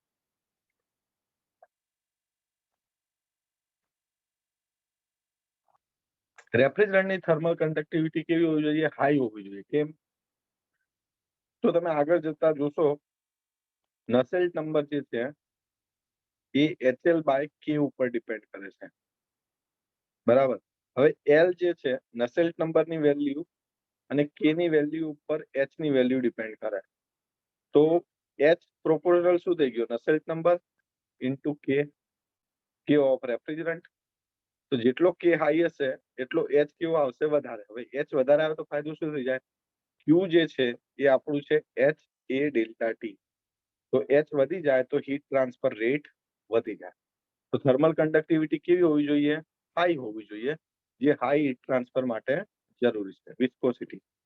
વિસ્કોસિટી જે છે એ લો હોવી જોઈએ, કેમ કે જો વિસ્કોસિટી હાઈ હોય તો રેફ્રિજરન્ટને ઇઝીલી ફ્લો કરી શકાય નહીં. ઇઝીલી લેમિનાર ફ્લો થાય, ટર્બ્યુલન્ટ ફ્લો થાય નહીં, લેમિનાર ફ્લો થાય. અને રેફ્રિજરન્ટના હાઈ એચ માટે, હાઈ હીટ ટ્રાન્સફર કોએફિશિયન્ટ માટે ફ્લો જેટલો ટર્બ્યુલન્ટ બને એટલું સારું. બીજું, જેટલું વિસ્કસ વધારે હશે એટલું ફ્લો કરાવવામાં મુશ્કેલ પડશે અને કોમ્પ્રેસર પાવર બી વધી જશે. બરાબર. Ease of leak detection. શું છે? Ease of leak detection. જો રેફ્રિજરન્ટ તમારો લીકેજ થાય તો એની લીકેજ ઇઝીલી ડિટેક્ટ થઈ શકે એવું હોવું જોઈએ, કેમ કે ઘણા રેફ્રિજરન્ટ એવા હોય છે કે જે નુકસાન પણ કરતા હોય, ટોક્સિક હોય, હેઝાર્ડસ હોય, બ્લાસ્ટ થાય એવા હોય. જેમ કે એમોનિયા છે. એમોનિયા કોલ્ડ સ્ટોરેજના એવા પ્લાન્ટમાં વાપરીએ છીએ, કેમ કે એ સૌથી સસ્તો રેફ્રિજરન્ટ છે. એટલે જ્યાં રેફ્રિજરન્ટની અમાઉન્ટ વધારે હોય ત્યાં સસ્તો રેફ્રિજરન્ટ વાપરવો પડે. તો એમોનિયા એવી જગ્યાએ વાપરીએ છીએ જ્યાં જનરલી હ્યુમન કોન્ટેક્ટ થતો નથી. પણ માન લો કે લીકેજ થઈ ગઈ તો એ લીકેજ ઇઝીલી ડિટેક્ટ થાય એવી હોવું જોઈએ. અને જો એ ઓર્ડરલેસ હોય તો એના અંદર કોઈ દુર્ગંધ મારે એવો કોઈ પદાર્થ બીજો મિક્સ કરવામાં આવે, બીજો ગેસ મિક્સ કરવામાં આવે, જેથી કરીને એની લીકેજ ડિટેક્ટ કરી શકીએ. બરાબર. તો આ ફિઝિકલ રિક્વાયરમેન્ટ થઈ. હવે આપણે આવીએ ક્લાસિફિકેશન ઉપર.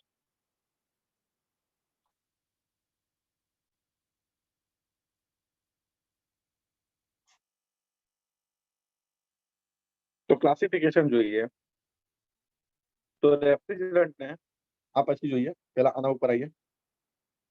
તો ક્લાસિફિકેશનમાં સૌથી પહેલું પ્રાઇમરી રેફ્રિજરન્ટ. પ્રાઇમરી રેફ્રિજરન્ટ એટલે કયા રેફ્રિજરન્ટ છે? એવા રેફ્રિજરન્ટ કે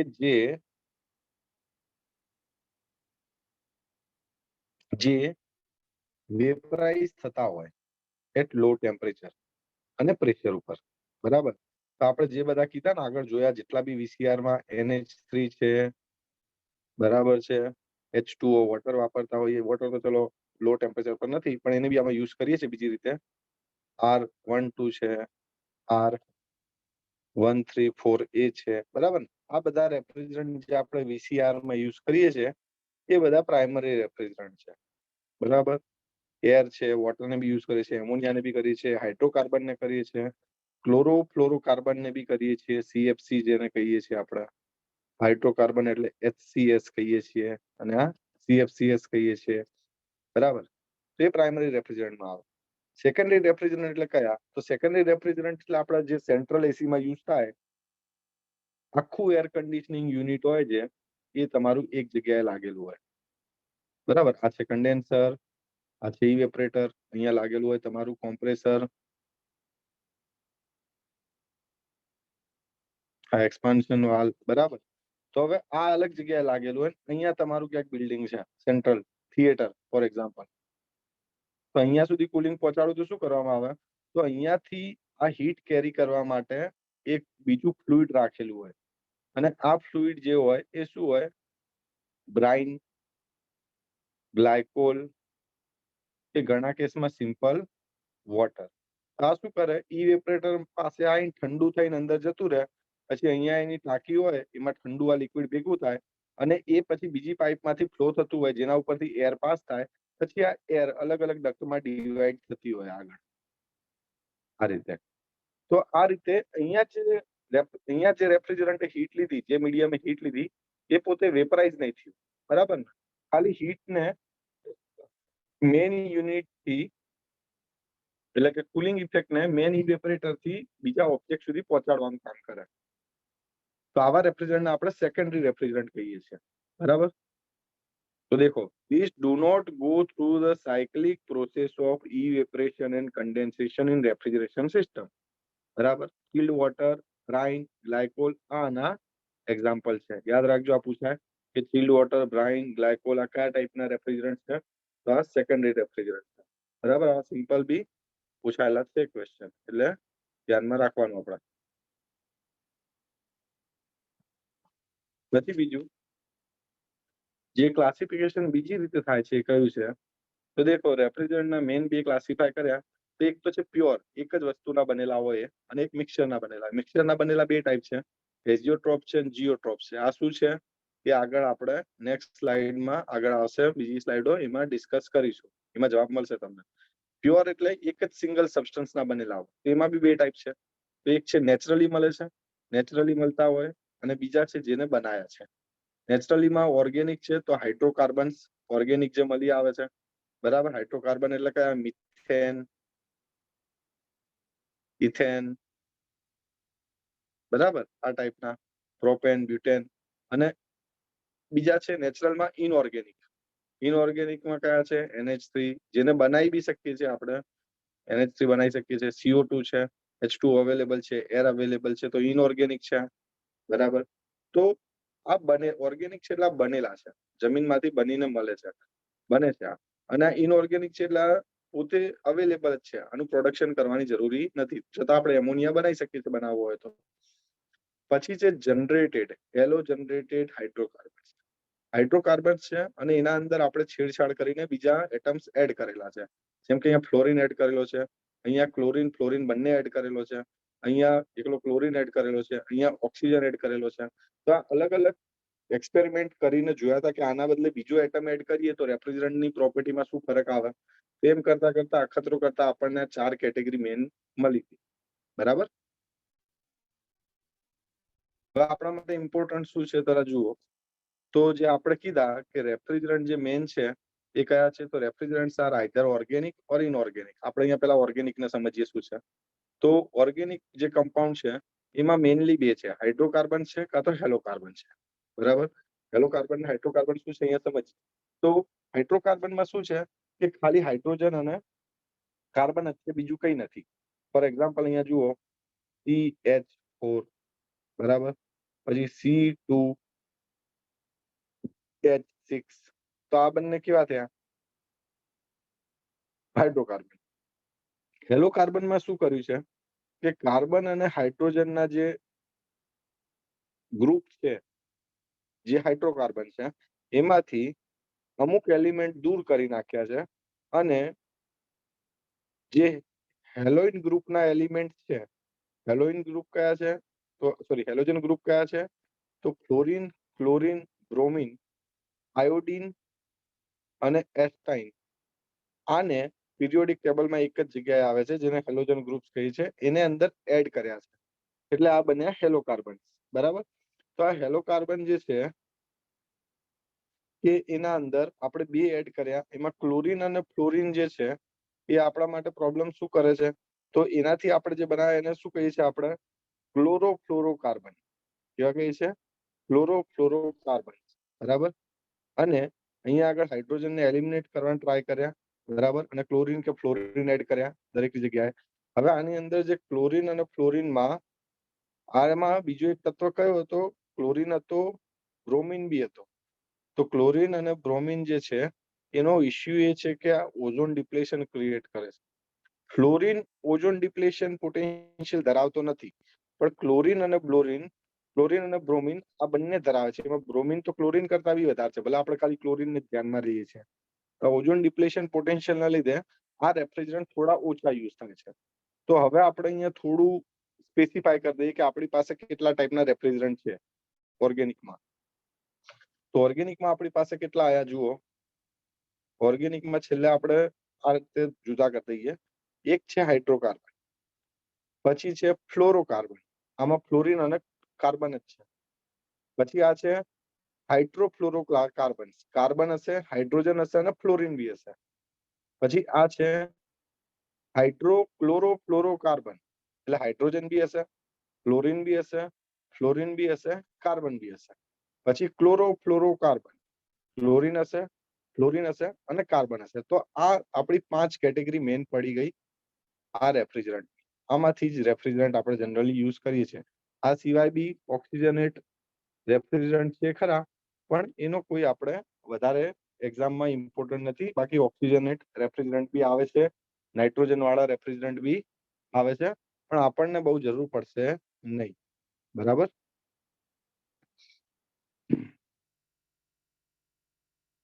નેક્સ્ટ જોઈએ ડેઝિગ્નેશન ઓફ રેફ્રિજરન્ટ. હવે ડેઝિગ્નેશન ઓફ રેફ્રિજરન્ટ તમારા માટે ઇમ્પોર્ટન્ટ છે કેમ કે અમુક વાર આના અંદરથી ક્વેશ્ચન પૂછાઈ જાય.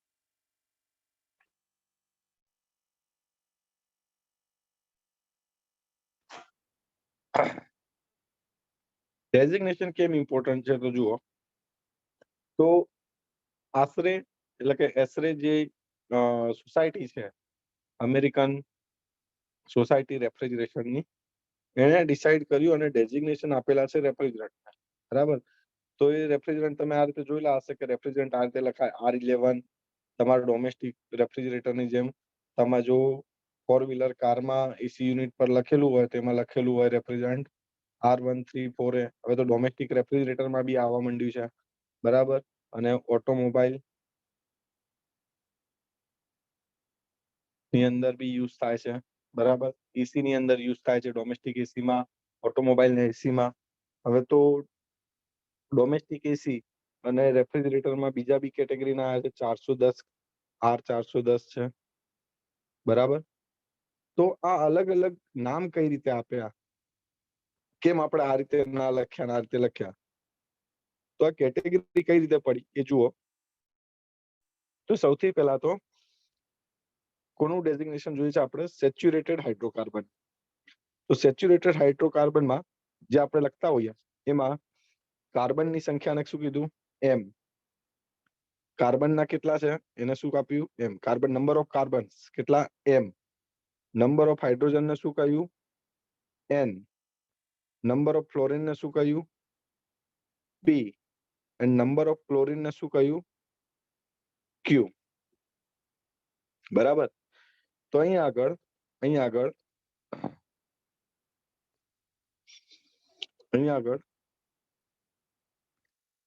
જે ડેઝિગ્નેશન મળે છે એ આ રીતે મળે છે.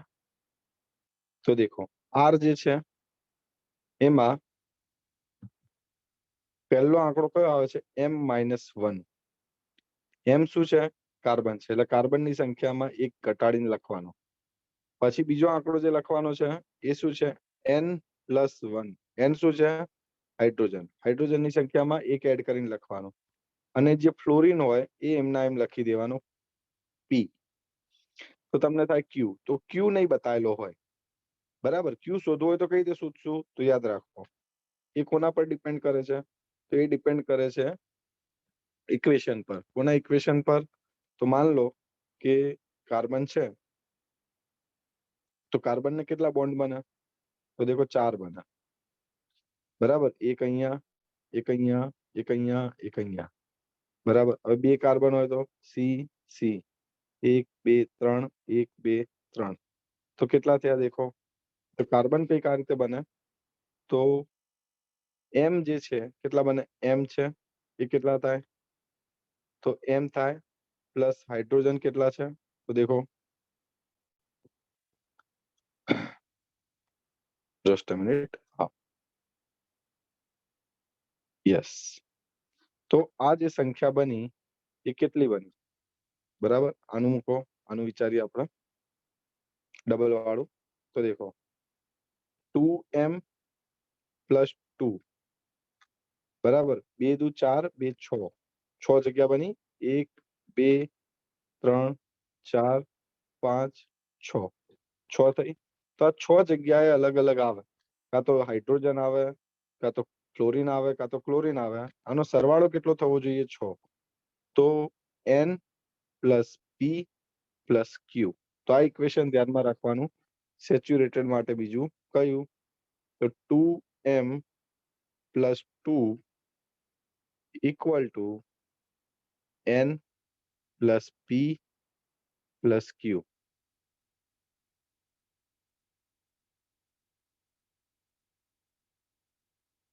આ ઇક્વેશનનો યુઝ કરો અને તમને R વાળું આપેલું હોય તો એના પરથી તમે શું શોધી શકો, એના પરથી શોધી શકો કે દરેક એટમ્સ કેટલા હશે, મતલબ m કેટલો હશે, n કેટલો હશે, p કેટલો હશે, q કેટલો હશે. q તો અહીંયા પાછો આપ્યો જ નહીં હોય એટલે એના માટે તો ફરજિયાત આ ઇક્વેશન યુઝ કરવાનું થાય. તો આના પરથી શું મળશે તમને, q. q શું બતાવે, ક્લોરીન. તો યાદ રાખજો એમ ક્વેશ્ચન બી પૂછે કે જે ડેઝિગ્નેશન આપેલું હોય છે R m-1 n+1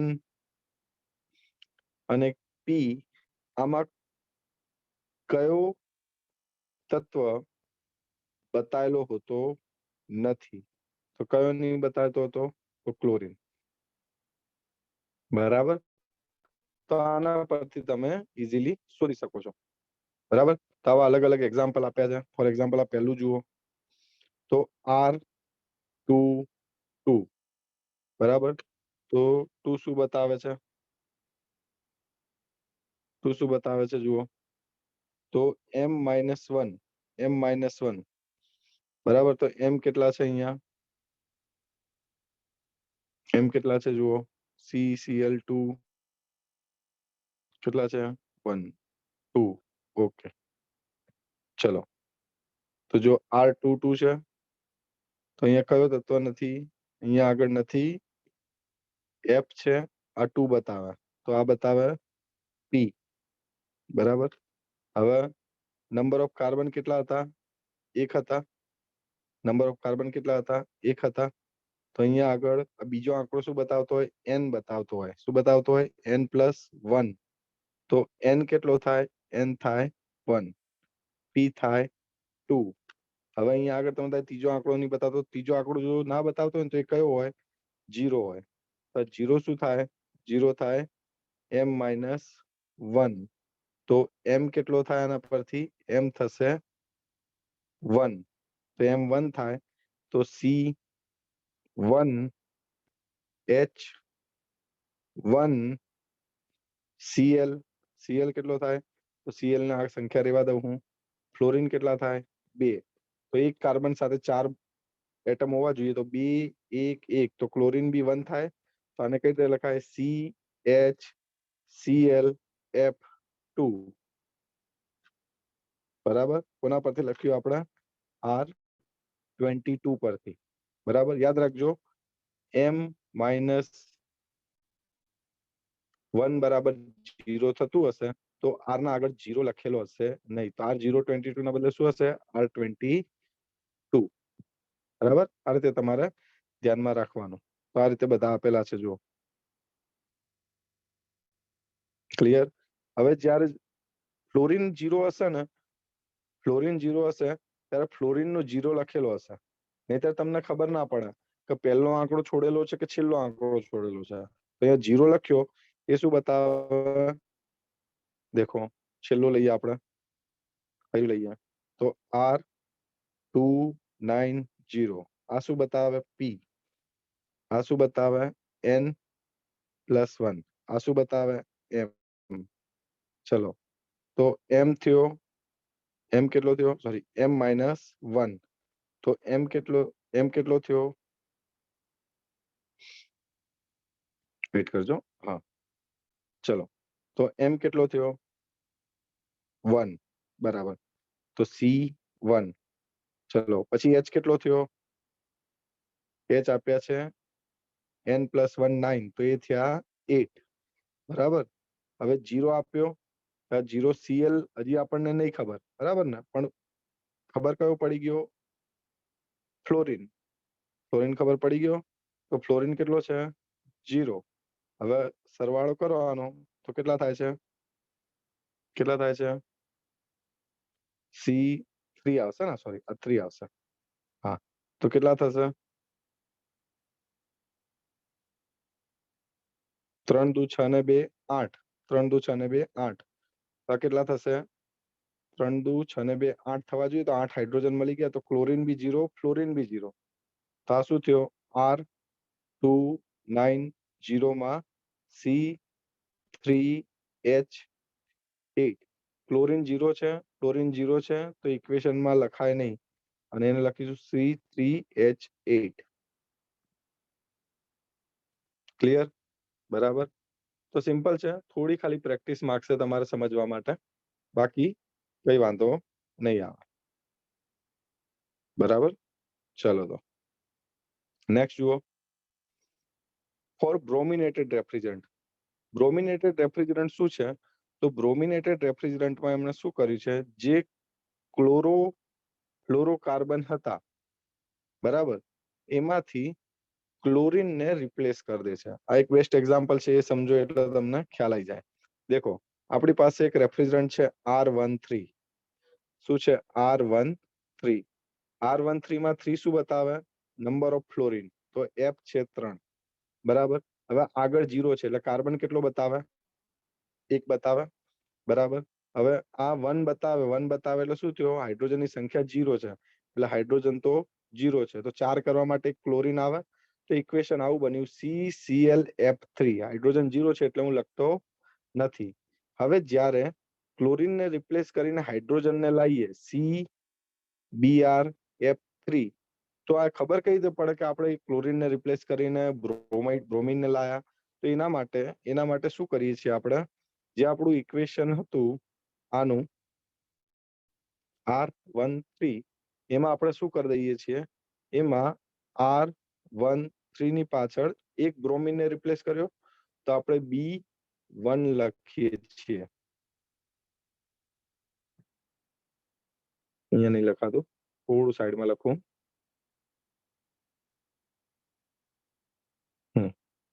આપણે શું લખીએ છીએ એના માટે?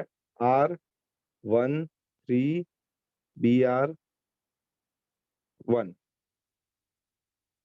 બરાબર. 2 ક્લોરીનને રિપ્લેસ કર્યા હોત તો Br2, પણ અહીંયા એક જ ક્લોરીન હતો એટલે એકથી વધારે રિપ્લેસ કરી શકાય નહીં. સમજ્યા? બ્રોમિનેટેડ રેફ્રિજરન્ટમાં શું દેખાશે તમને? બી લખેલો હશે અને કેટલા બી રિપ્લેસ કર્યા એ બી લખેલા, સોરી કેટલા ક્લોરીન રિપ્લેસ કર્યા એ બી લખેલા હશે. બરાબર. તો દેખો, putting an additional B and a number denoted as how many chlorine atoms are replaced by bromine atoms. બરાબર. તો બ્રોમિનેટેડ રેફ્રિજરન્ટનું ડેઝિગ્નેશનમાં તમને BR ના બદલે બી લખેલો દેખાય R ની અંદર. પછી છે અનસેચ્યુરેટેડ. અનસેચ્યુરેટેડ ને કઈ રીતે ઓળખશું? તો અનસેચ્યુરેટેડ કેમ કીધા? કે આમાં જે પૂરા બંધ બનવા પુરાવા જોઈએ કાર્બનના એ પૂરા ભરાતા નથી.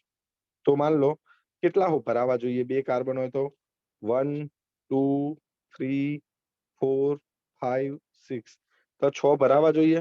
6 માંથી 2 ભરાશે નહીં. તો કેટલા વધ્યા? તો ભરાશે 4. તો એનો મતલબ આનું જે ઇક્વેશન બનશે ને એ કંઈક આવું બનશે.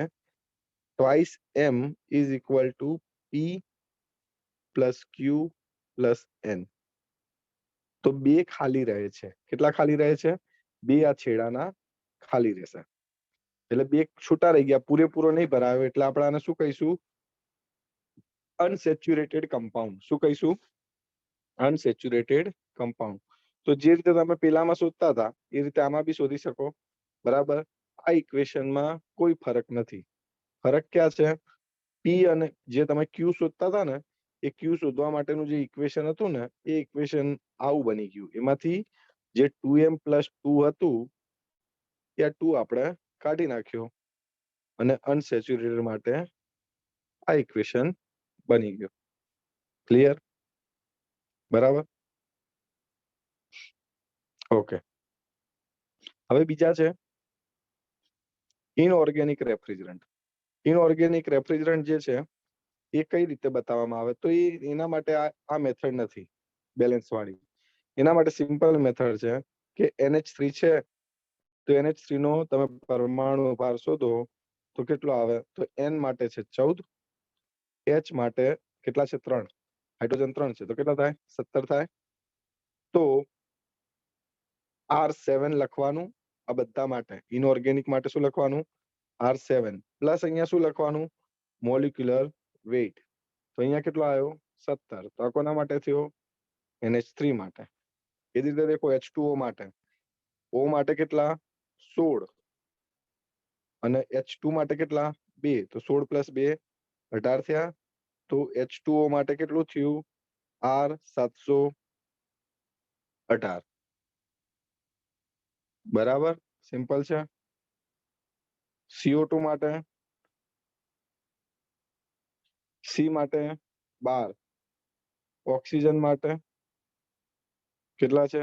16. તો 16 દુ 32. તો 32 ને 12 44. તો આના માટે શું બન્યું? R744. બરાબર. રેફ્રિજરન્ટ નું નામ પૂછાય તો તમને આ રીતે ખબર પડવી જોઈએ. ક્લિયર છે? ઓકે. પછી આયા સાયક્લિક કમ્પાઉન્ડ. આ ઓછું પૂછાશે, દરેક બુકમાં આપેલો નહીં હતો એટલે. તેમ છતાં મને મળ્યો તો મેં કીધું તમારી સાથે આ નોલેજ પણ શેર કરીએ. તો આમાં શું છે, સાયક્લિક કમ્પાઉન્ડમાં જે કાર્બન છે એના વચ્ચે આપણે અત્યાર સુધી એક બંધ લખતા હતા, અહીંયા બે બંધ આપેલા હશે, બરાબર? તો એના લીધે શું થશે, તો બંને એક શેર કરશે, એના લીધે આ રીતે બનશે, બરાબર? તો જુઓ જરા, આ રીતે કંઈક બનશે. કાર્બન કાર્બનના પોતાના 4 બંધ હશે, એટલે 4 - 1 એટલે 3 થયા, બરાબર? અને બાકીના જે બંધ બનતા હશે એના માટે એ બીજા તત્વોને ગોતશે, એટલે 8, બરાબર? તો C4 છે, 4 બંધ એના પોતાની સાથે જ બનતા હશે, અને બાકીના 4 જે બનશે, બાકીના મતલબ કે 8 બનશે, એના માટે એ બીજા તત્વોને ગોતશે. તો એ શેનાથી રિપ્રેઝેન્ટ કરવામાં આવે છે? તો સાયક્લિક છે એટલે 4 કાર્બન આ રીતે હશે, બરાબર? અને એક કાર્બનને કેટલા જોઈએ છે જુઓ, તો કેટલા જોઈએ? 1 2 3 4, બરાબર? તો હવે કેટલા વધ્યા આની પાસે? બીજા એક આવ્યો તો 2 વધ્યા, 1 2 1 2 1 2 1 2. તો દેખો 1 2 3 4 5 6 7 8, તો 8 12 બનશે સાયક્લિક કાર્બન વાળું. સાયકલ થઈ ગઈ ને કમ્પ્લીટ, ક્લોઝ. ખ્યાલ આવે છે? આ સાયકલ જેવું દેખાય તમને, કાર્બનનું પોતાનું? અને બાકીના 8 એ 12 થી લેશે, 4 તો પોતે પોતાની સાથે બનાવશે, એટલે દેખો અહીંયા 8 બને છે. એ રીતે દેખાય છે? જેમ કે અહીંયા દેખો ફ્લોરિન 8 છે, તો 8 8 જગ્યાએ શું આવ્યું? ફ્લોરિન આવ્યો.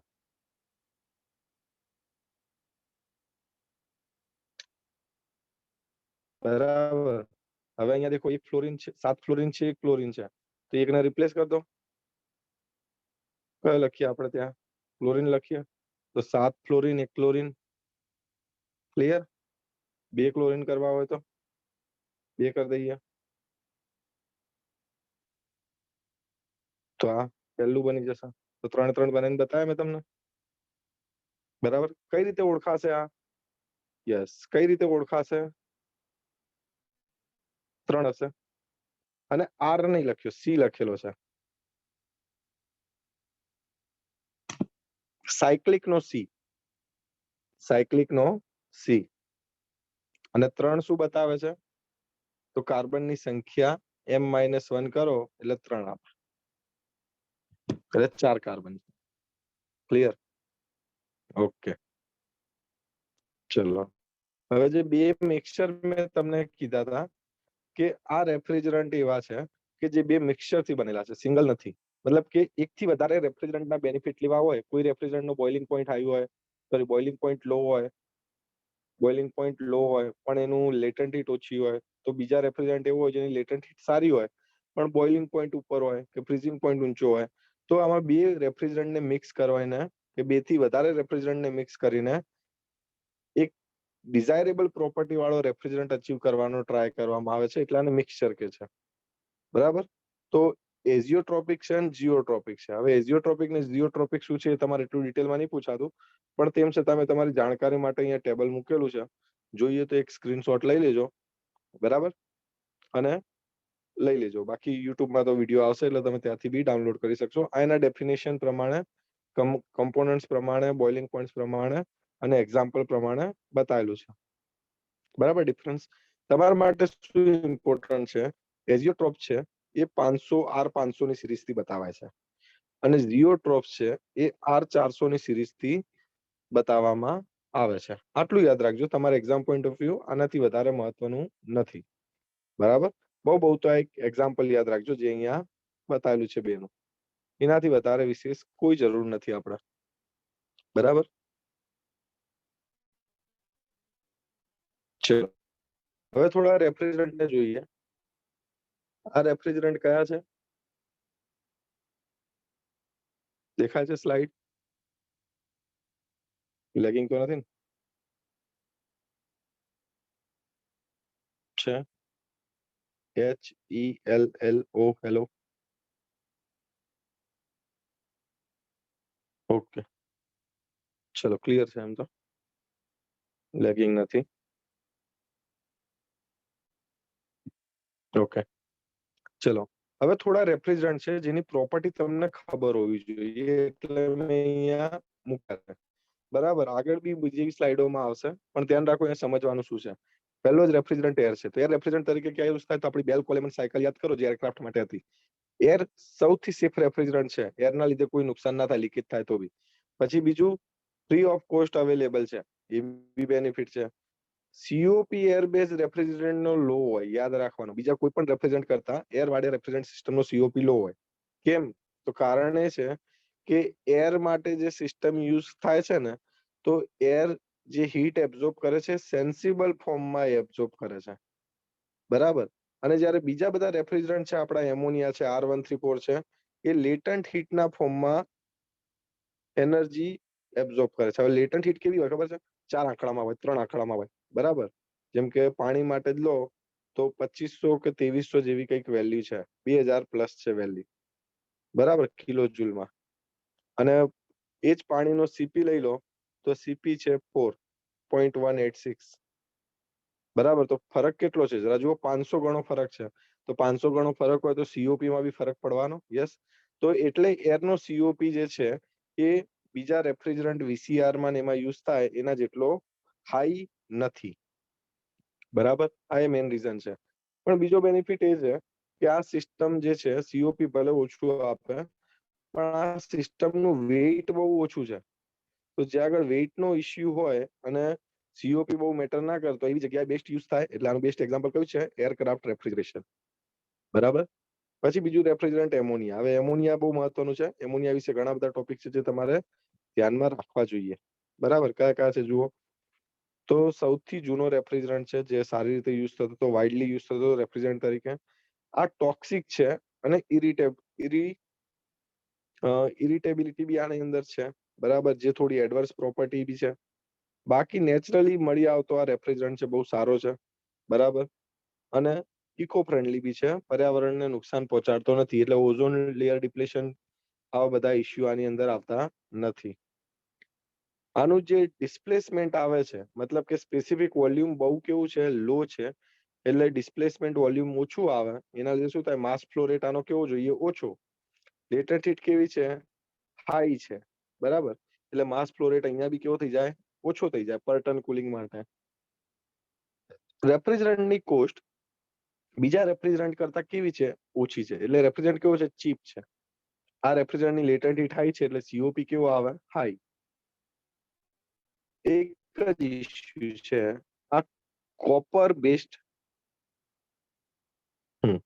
આ કોપર બેસ્ડ એટલે આનું શું કહેવાય? Cuprous alloys. કોપરનું કોઈ પણ, કાંસુ આવી ગયું, તાંબુ આવી ગયું. તાંબુ એટલે પોતે કોપર જ. પછી કયું કહેવાય પેલું? બ્રોન્ઝ, કાંસુ, અને કયું હતું ભાઈ? પિત્તળ. બરાબર ને? બ્રાસ, બ્રોન્ઝ અને કોપર, આ ત્રણે અથવા તાંબાની કોઈ પણ એલોય લઈ લો, એના ઉપર વોટરની હાજરીમાં કોરોઝિવ ઇફેક્ટ કરે છે. એટલે એમોનિયામાં કયા યુઝ થાય? જો કમ્પોનન્ટ યુઝ કરવા હોય તો આયન બેસ્ડ, એટલે કે લોખંડના સમૂહના. સ્ટીલ હોઈ શકે, બરાબર, કાસ્ટ આયન હોઈ શકે, મોટાભાગે સ્ટીલ જ યુઝ થાય છે. તો આની જે એસેસરીઝ બનેલી હોય, એસેસરીઝ નો મતલબ શું છે મારો કહેવાનો? પેલું કોમ્પ્રેસર હોય તો આપણું કાસ્ટ આયન બેઝ જ હોય છે, પણ જે પાઇપ્સ છે કન્ડેન્સર અને ઇવેપોરેટરની, એ સ્ટીલ બેઝડ મટીરિયલની હોય છે, આયન બેઝડ મટીરિયલ જે છે સ્ટીલ, એની યુઝ થતી હોય. પછી બીજું છે CO2. CO2 બી રેફ્રિજરન્ટ તરીકે યુઝ થાય છે, રાઈટ? CO2 કેવો છે? પોતે કલરલેસ છે, ઓર્ડરલેસ છે. એ એક સારી વસ્તુ છે. હવા કરતા થોડો વજનદાર છે, એટલે લીકેજ થાય તો જમીન પર બેસી જાય છે. નોન ટોક્સિક છે, નોન ફ્લેમેબલ છે, પણ પ્રોબ્લેમ એક જ છે, આનું ઓપરેટિંગ પ્રેશર જે બને છે એ બહુ હાઈ બને છે.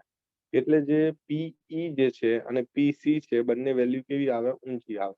એમાં પીઈ બી પોતે એટમોસ્ફિયર થી ઊંચી વેલ્યુ આવે, તો પીસી તો એનાથી ઉપર જ આવવાની છે. અને ક્રિટિકલ પ્રેશર પાછું આનું લો છે, એટલે પ્રોબ્લેમ શું થાય, બહુ નાનું થઈ જાય. શું નાનું થઈ જાય? લેટન્ટ હીટ આની નાની થઈ જાય.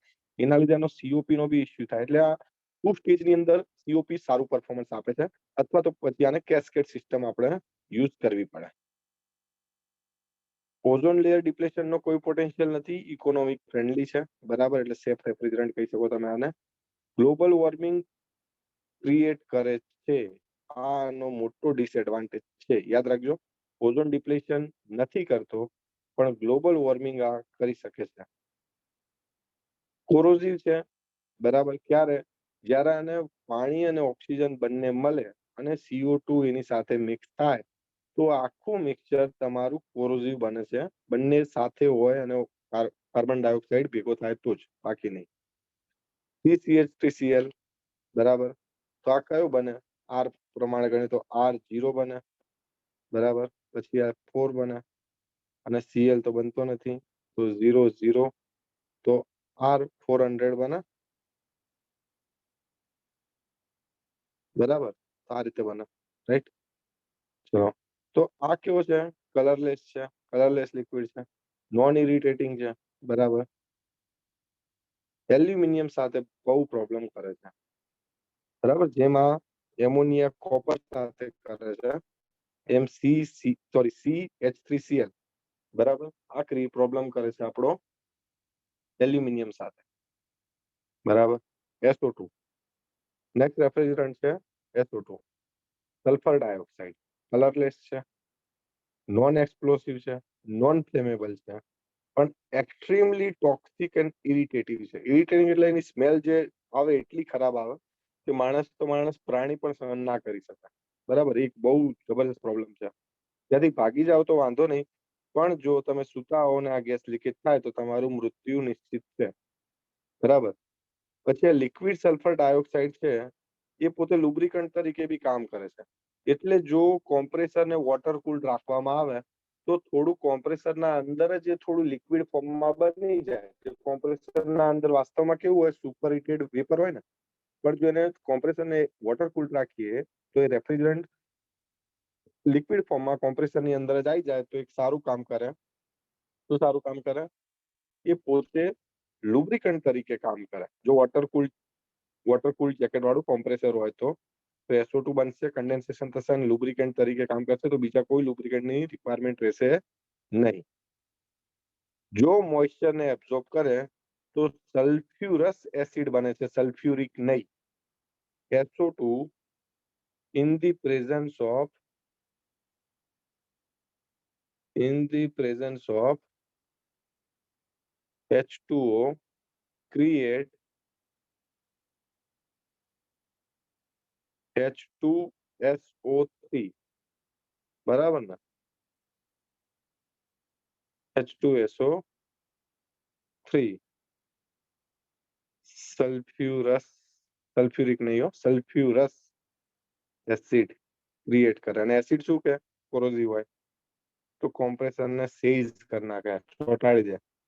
હા, પિસ્ટન કોમ્પ્રેસર ચોંટી જાય. H2O બી એરની જેમ ચીપેસ્ટ છે, સેફેસ્ટ છે, નોન ટોક્સિક છે, નોન ફ્લેમેબલ છે, નોન એક્સપ્લોઝિવ છે, બરાબર.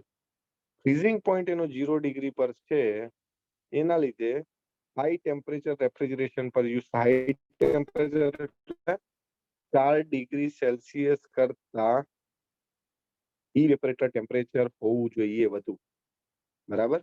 એપ્લિકેશન સ્ટીમ જેટ રેફ્રિજરેશનમાં યુઝ થાય છે, વેપર કોમ્પ્રેશનમાં યુઝ થાય છે. પછી એબ્સોર્પ્શન રેફ્રિજરેશન, જે લિથિયમ બ્રોમાઇડ આપણે જોઈ હતી, એમાં બી વોટર રેફ્રિજરન્ટ તરીકે યુઝ થાય છે, રાઈટ. Okay,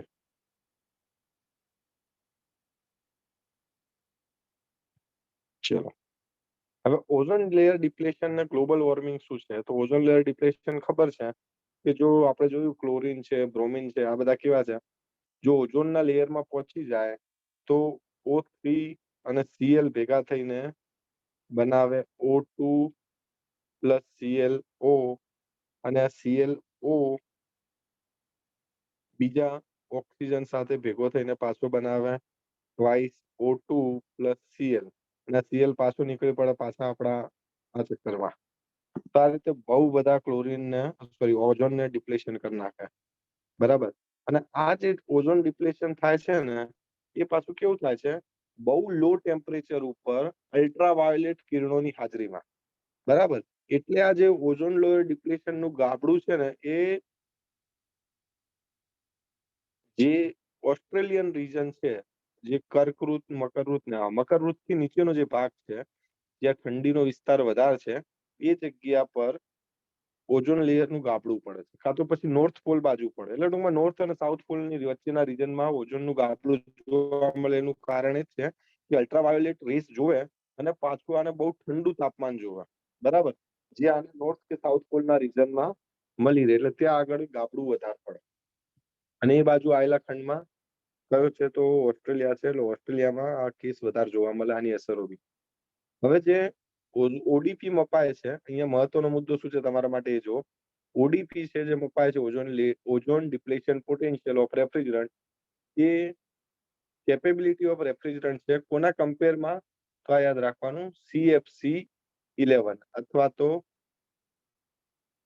R11. R11 જે છે એનો ઓડીપી 1 છે અને એના કમ્પેરિઝનમાં વધારે ઓછો હોય એ તમને દેખાય, કેમ કે આનો ઓછો છે તો 0.05, પણ કોના કમ્પેરિઝનમાં, આના કમ્પેરિઝનમાં. એ જ રીતે ગ્લોબલ વોર્મિંગ પોટેન્શિયલ છે એ કોના કમ્પેરિઝનમાં મપાય છે, CO2 ના કમ્પેરિઝનમાં. એટલે CO2 નો કેટલો આપેલો છે આપણે 1. એટલે CO2 કરતા જેનો વધારે હશે એનો વધારે રેન્ક હશે. જુઓ, જબરજસ્ત છે, બરાબર ને. આ દેખો R23 11,700, બહુ ભયંકર છે. એટલે R23 તો આપણે કેરનો કાઢ નાખ્યો, એનું કારણ જ ગ્લોબલ વોર્મિંગ હતું, બરાબર. ગ્લોબલ વોર્મિંગ પોટેન્શિયલ પછી આવ્યું ઓડીપી, તો ઓડીપી વાળા કાઢવા માંડ્યા આપણે. ઓડીપી વાળા કાઢ્યા એટલે પછી કયા આયા, તો અત્યારે આવ્યો 134A. 134A માં કોઈ ક્લોરીન નથી, ક્લોરીન કોઈ નથી, ક્લોરીન કોઈ નથી. એટલે આ કેવો છે, ઓઝોનને કોઈ નુકસાન પહોંચાડતો નથી.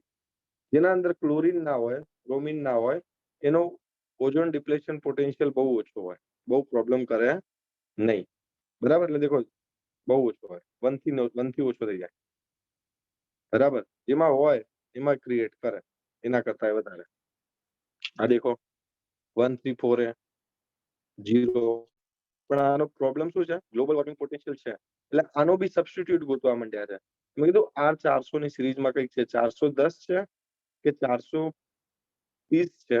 આ અત્યારે એર કન્ડિશનિંગ સિસ્ટમમાં યુઝ થવા માંડ્યો છે, બરાબર. અત્યારે કોઈ રિસેન્ટ પરચેસ કરે તો એને લગભગ આ સિરીઝના રેફ્રિજરન્ટ મળે છે, બરાબર. તો એક સોલ્યુશન છે. ઓકે, તો નેક્સ્ટ પર જઈએ. આ થોડા રેફ્રિજરન્ટ અહીંયા મેં મૂક્યા છે, પ્રોપર્ટીઝ ઓફ ઇમ્પોર્ટન્ટ રેફ્રિજરન્ટ્સ. આ તમારે યાદ રાખવાના છે, બરાબર. જે રીતે યાદ રાખતા હોય યાદ રાખી લેજો. કેમ કે આમાંથી ક્વેશ્ચન બહુ પૂછાયેલા છે. દેખો NH3, NH3 ની કઈ પ્રોપર્ટી, તો મેં અહીંયા રિમાર્ક્સ લખી છે, તમારે રિમાર્ક્સ યાદ રાખવાની. તો આટલા જ રેફ્રિજરન્ટ આપણા માટે મહત્વના છે. NH3 ની ખાસિયત શું છે, સૌથી વધારે લેટન્ટ હીટ છે. લેટન્ટ હીટ આની સૌથી વધારે છે, બરાબર. અહીંયા આપી નથી લેટન્ટ હીટ, પણ સૌથી વધારે છે. ક્રિટિકલ પ્રેશર સૌથી વધારે છે. તો ક્રિટિકલ પ્રેશર કેટલું છે, દેખો એનું સૌથી વધારે છે. આ બધામાં સૌથી વધારે કોનું છે, તો NH3 નું. બીજા બધા પ્રોપર્ટી બી છે. બોઇલિંગ પોઈન્ટ ઘણી વાર પૂછાયેલો છે, બરાબર. બીજું નહીં પૂછાતો. CO2 નો બોઇલિંગ પોઈન્ટ સૌથી લોઅર છે આ બધામાં, અને ફ્રીઝિંગ પોઈન્ટ સૌથી ઊંચો છે, માઇનસમાં વેલ્યુ છે. એટલે 0 ની સૌથી નજીક કઈ થાય, -56. તો યાદ રાખજો. આ બી SO2 માટે આ યાદ રાખવાની જરૂર નથી, પણ SO2 નો પાવર પર ટન ઓફ રેફ્રિજરેશન સૌથી ઓછો છે, જે પોઝિટિવ વસ્તુ કહેવાય. મતલબ 1 ટન કુલિંગ માટે સૌથી ઓછો પાવર કોણ કન્ઝ્યુમ કરશે, SO2. પાછા ઓપ્શનમાં હોવા જોઈએ, બરાબર. એમાંથી સિલેક્ટ કરવાના. R11 સૌથી બેસ્ટ, હાઈએસ્ટ COP છે, અને એનું કારણ બી એ છે કે એનું ક્રિટિકલ ટેમ્પરેચર બી હાઈ છે. એના લીધે R12 આમાં એટલો બધો નથી ઇમ્પોર્ટન્ટ, પણ આટલા મેઇન યુઝ થાય એટલે મેં અહીંયા લખ્યું છે. R22 લોએસ્ટ ફ્રીઝિંગ પોઈન્ટ છે. લોએસ્ટ ફ્રીઝિંગ પોઈન્ટ હવે સારું, આપણા માટે સારી રીતે યુઝ થાય. એટલે છેલ્લે સુધી આ યુઝ થતો હતો, એનો રિપ્લેસમેન્ટ આવ્યો R134A છેલ્લે, બરાબર. તો આ પ્રોપર્ટી ટેબલ તમારા માટે મોસ્ટ આઈએમપી છે, આમાંથી ક્વેશ્ચન ઘણી એક્ઝામમાં આવેલા છે, એટલે જે રીતે યાદ રાખી શકતા હો આ રીતે બેઠો યાદ રાખવું હોય તો બી યાદ રાખી લેજો, રાઈટ. તો આ મહત્વનું છે. લીક ટેન્ડન્સી, લીક ટેન્ડન્સી કેમ મહત્વની છે, આના ઉપરથી બી ક્વેશ્ચન આવે છે કે કયો રેફ્રિજરન્ટ લીક થાય તો કઈ રીતે ગોઠવવામાં આવે, બરાબર. તો લીક તો પહેલી વસ્તુ થવો જ ના જોઈએ, પણ લીક થાય તો ઇઝીલી ડિટેક્ટ થવો જોઈએ, બરાબર. ફ્લોરોકાર્બનમાં શું પ્રોબ્લેમ છે કે આ ઓર્ડરલેસ છે, એટલે આની પકડી શકાતા નથી, એટલે કે સ્મેલ કોઈ આવતી નથી, બરાબર. એટલે કેવું થાય કે આ ગેસ પૂરેપૂરો લીકેજ થઈ જાય ને તોય કોઈને ખબર પડે નહીં, તો આ બહુ કોસ્ટલી થાય, બરાબર. એમોનિયા લીક છે એ ઇઝીલી ડિટેક્ટ થઈ જાય છે, એની કેવી સ્મેલ છે, પંજન્ટ સ્મેલના લીધે, બરાબર. આ સ્મેલના લીધે ઇઝીલી ડિટેક્ટ થઈ જાય છે, પણ એમોનિયા, બરાબર. એમોનિયા પ્લાન્ટ લીકેજ થાય, બરાબર, તો એ શેના લીધે થાય છે, તો જનરલી જે ગેસ્કેટ હોય, લીડ્સ ગેસ્કેટ, એના જોઈન્ટ્સ ના અને કોરોઝનના લીધે એ જગ્યાએથી લીકેજ થવાના ચાન્સીસ રહેશે, બરાબર. તો કઈ રીતે ડિટેક્ટ કરવામાં આવે તો ઇમ્પોર્ટન્ટ છે એટલું સમજજો. તો જનરલી બધા રેફ્રિજરન્ટને ડિટેક્ટ કરવાની મેથડ કઈ છે, સિમ્પલ છે, soap bubble method. Soap bubble method એટલે શું, માન લો કે આ પાઇપ જતી હોય, બરાબર, અને અહીંયા આગળ જોઈન્ટ હોય પાઇપનો, બરાબર. માન લો અને અહીંયાથી ગેસ લીક થાય છે, તો કઈ રીતે પકડવાનું, તો પાઇપ તો પેલી પંચર સાયકલની ટ્યુબ નથી કે તમે પાણીમાં ડુબાડો લીકેજ ખબર પડી જાય, તો એ પકડવાની બીજી મેથડ શું, તમે બાઉલ લીધું, બાઉલમાં તમે શું કર્યું, પેલું પાણી સાબુ વાળું બનાવ્યું, બરાબર, અને એક સ્પંચ લીધું, સ્પંચને આમાં પલાળ્યું, પછી એ સ્પંચને લઈ ગયા અહીંયા અને આના ઉપર લગાવી દીધું, તો એ લગાવ્યા પછી શું થશે, અહીંયા આગળ બબલ બનશે, બરાબર. એ બબલ ના લીધે ખબર પડશે જે જગ્યાએ બબલ બને ત્યાં આગળથી લીક થાય છે, તો સોપ બબલ મેથડ બધા માટે કોમન, બરાબર. પછી બીજી મેથડ ફ્લોરોકાર્બન માટે કઈ મેથડ છે, હેલાઇટ ટોર્ચ. કઈ મેથડ, હેલાઇટ ટોર્ચ. હેલાઇટ ટોર્ચમાં શું હોય, એક મિથાઇલ આલ્કોહોલનો એક નાનો સ્પિરિટ લેમ્પ હોય, બરાબર, કે જે બ્લુ કલરથી સળગતો હોય, પણ જ્યારે એના ડિટેક્શનમાં કોઈ ગેસ આવે એની આજુબાજુ તો એ બ્લુઇશ ગ્રીન કલરનો થઈ જાય, કોના, હેલો કાર્બનની વેપર એના પ્રેઝન્સમાં આવે તો, મતલબ એ દીવો લઈને નીકળો તો એ દીવો કેવા કલરનો સળગતો હોય, સ્પિરિટ એ કેવા કલરનો સળગતો હોય, લાઇટ બ્લુ કલરનો. પણ જો એ રૂમમાં હેલો કાર્બન ગેસ લીક થયો હોય રેફ્રિજરન્ટ, તો એનો કલર કેવો થઈ જશે, એનો કલર થઈ જશે બ્લુઇશ ગ્રીન. કેવો થઈ જશે, બ્લુઇશ ગ્રીન કલર થઈ જશે, બરાબર. પછી બીજો એક રસ્તો એવી છે એમોનિયા લીકેજ પકડવાનો કે સલ્ફર હોય, સલ્ફર સ્ટેપર કે સલ્ફરની સ્ટીક હોય, એને તમારે સળગાવવાની, બરાબર, અને સળગતી હોય અને જો ત્યાં એમોનિયા લીકેજ થતો હોય તો એ ગેસ બની જાય છે એમોનિયમ સલ્ફેટ, જે તમને દેખાય છે સફેદ ધુમાડા સ્વરૂપે. મતલબ કે આ સળગતી હોય સલ્ફરની સ્ટીક સળગતી હોય તો એનો કલર અચાનક એમાં ધુમાડો નીકળશે, કેવો થઈ જશે, વ્હાઇટ ફ્લ્યુમ્સ, એટલે કે સફેદ ધુમાડો દેખાવા મળશે. પછી ઇલેક્ટ્રોનિક લીક ડિટેક્ટર બી છે, તો ઇલેક્ટ્રોનિક લીક ડિટેક્ટર થોડું બેટર સેન્સિટિવ છે, બરાબર, અને એની એક્યુરેસી બી સારી છે, મતલબ થોડી અમાઉન્ટમાં બી લીક હોય તો એ પકડી શકે છે, બરાબર. આટલી લીક ડિટેક્શન મેથડ હતી. અહીંયા આપણે સ્ટોપ કરીએ છીએ અને કાલ આપણે ચાલુ કરીશું પોર્શન આપણો સાયક્રોમેટ્રિક, બરાબર.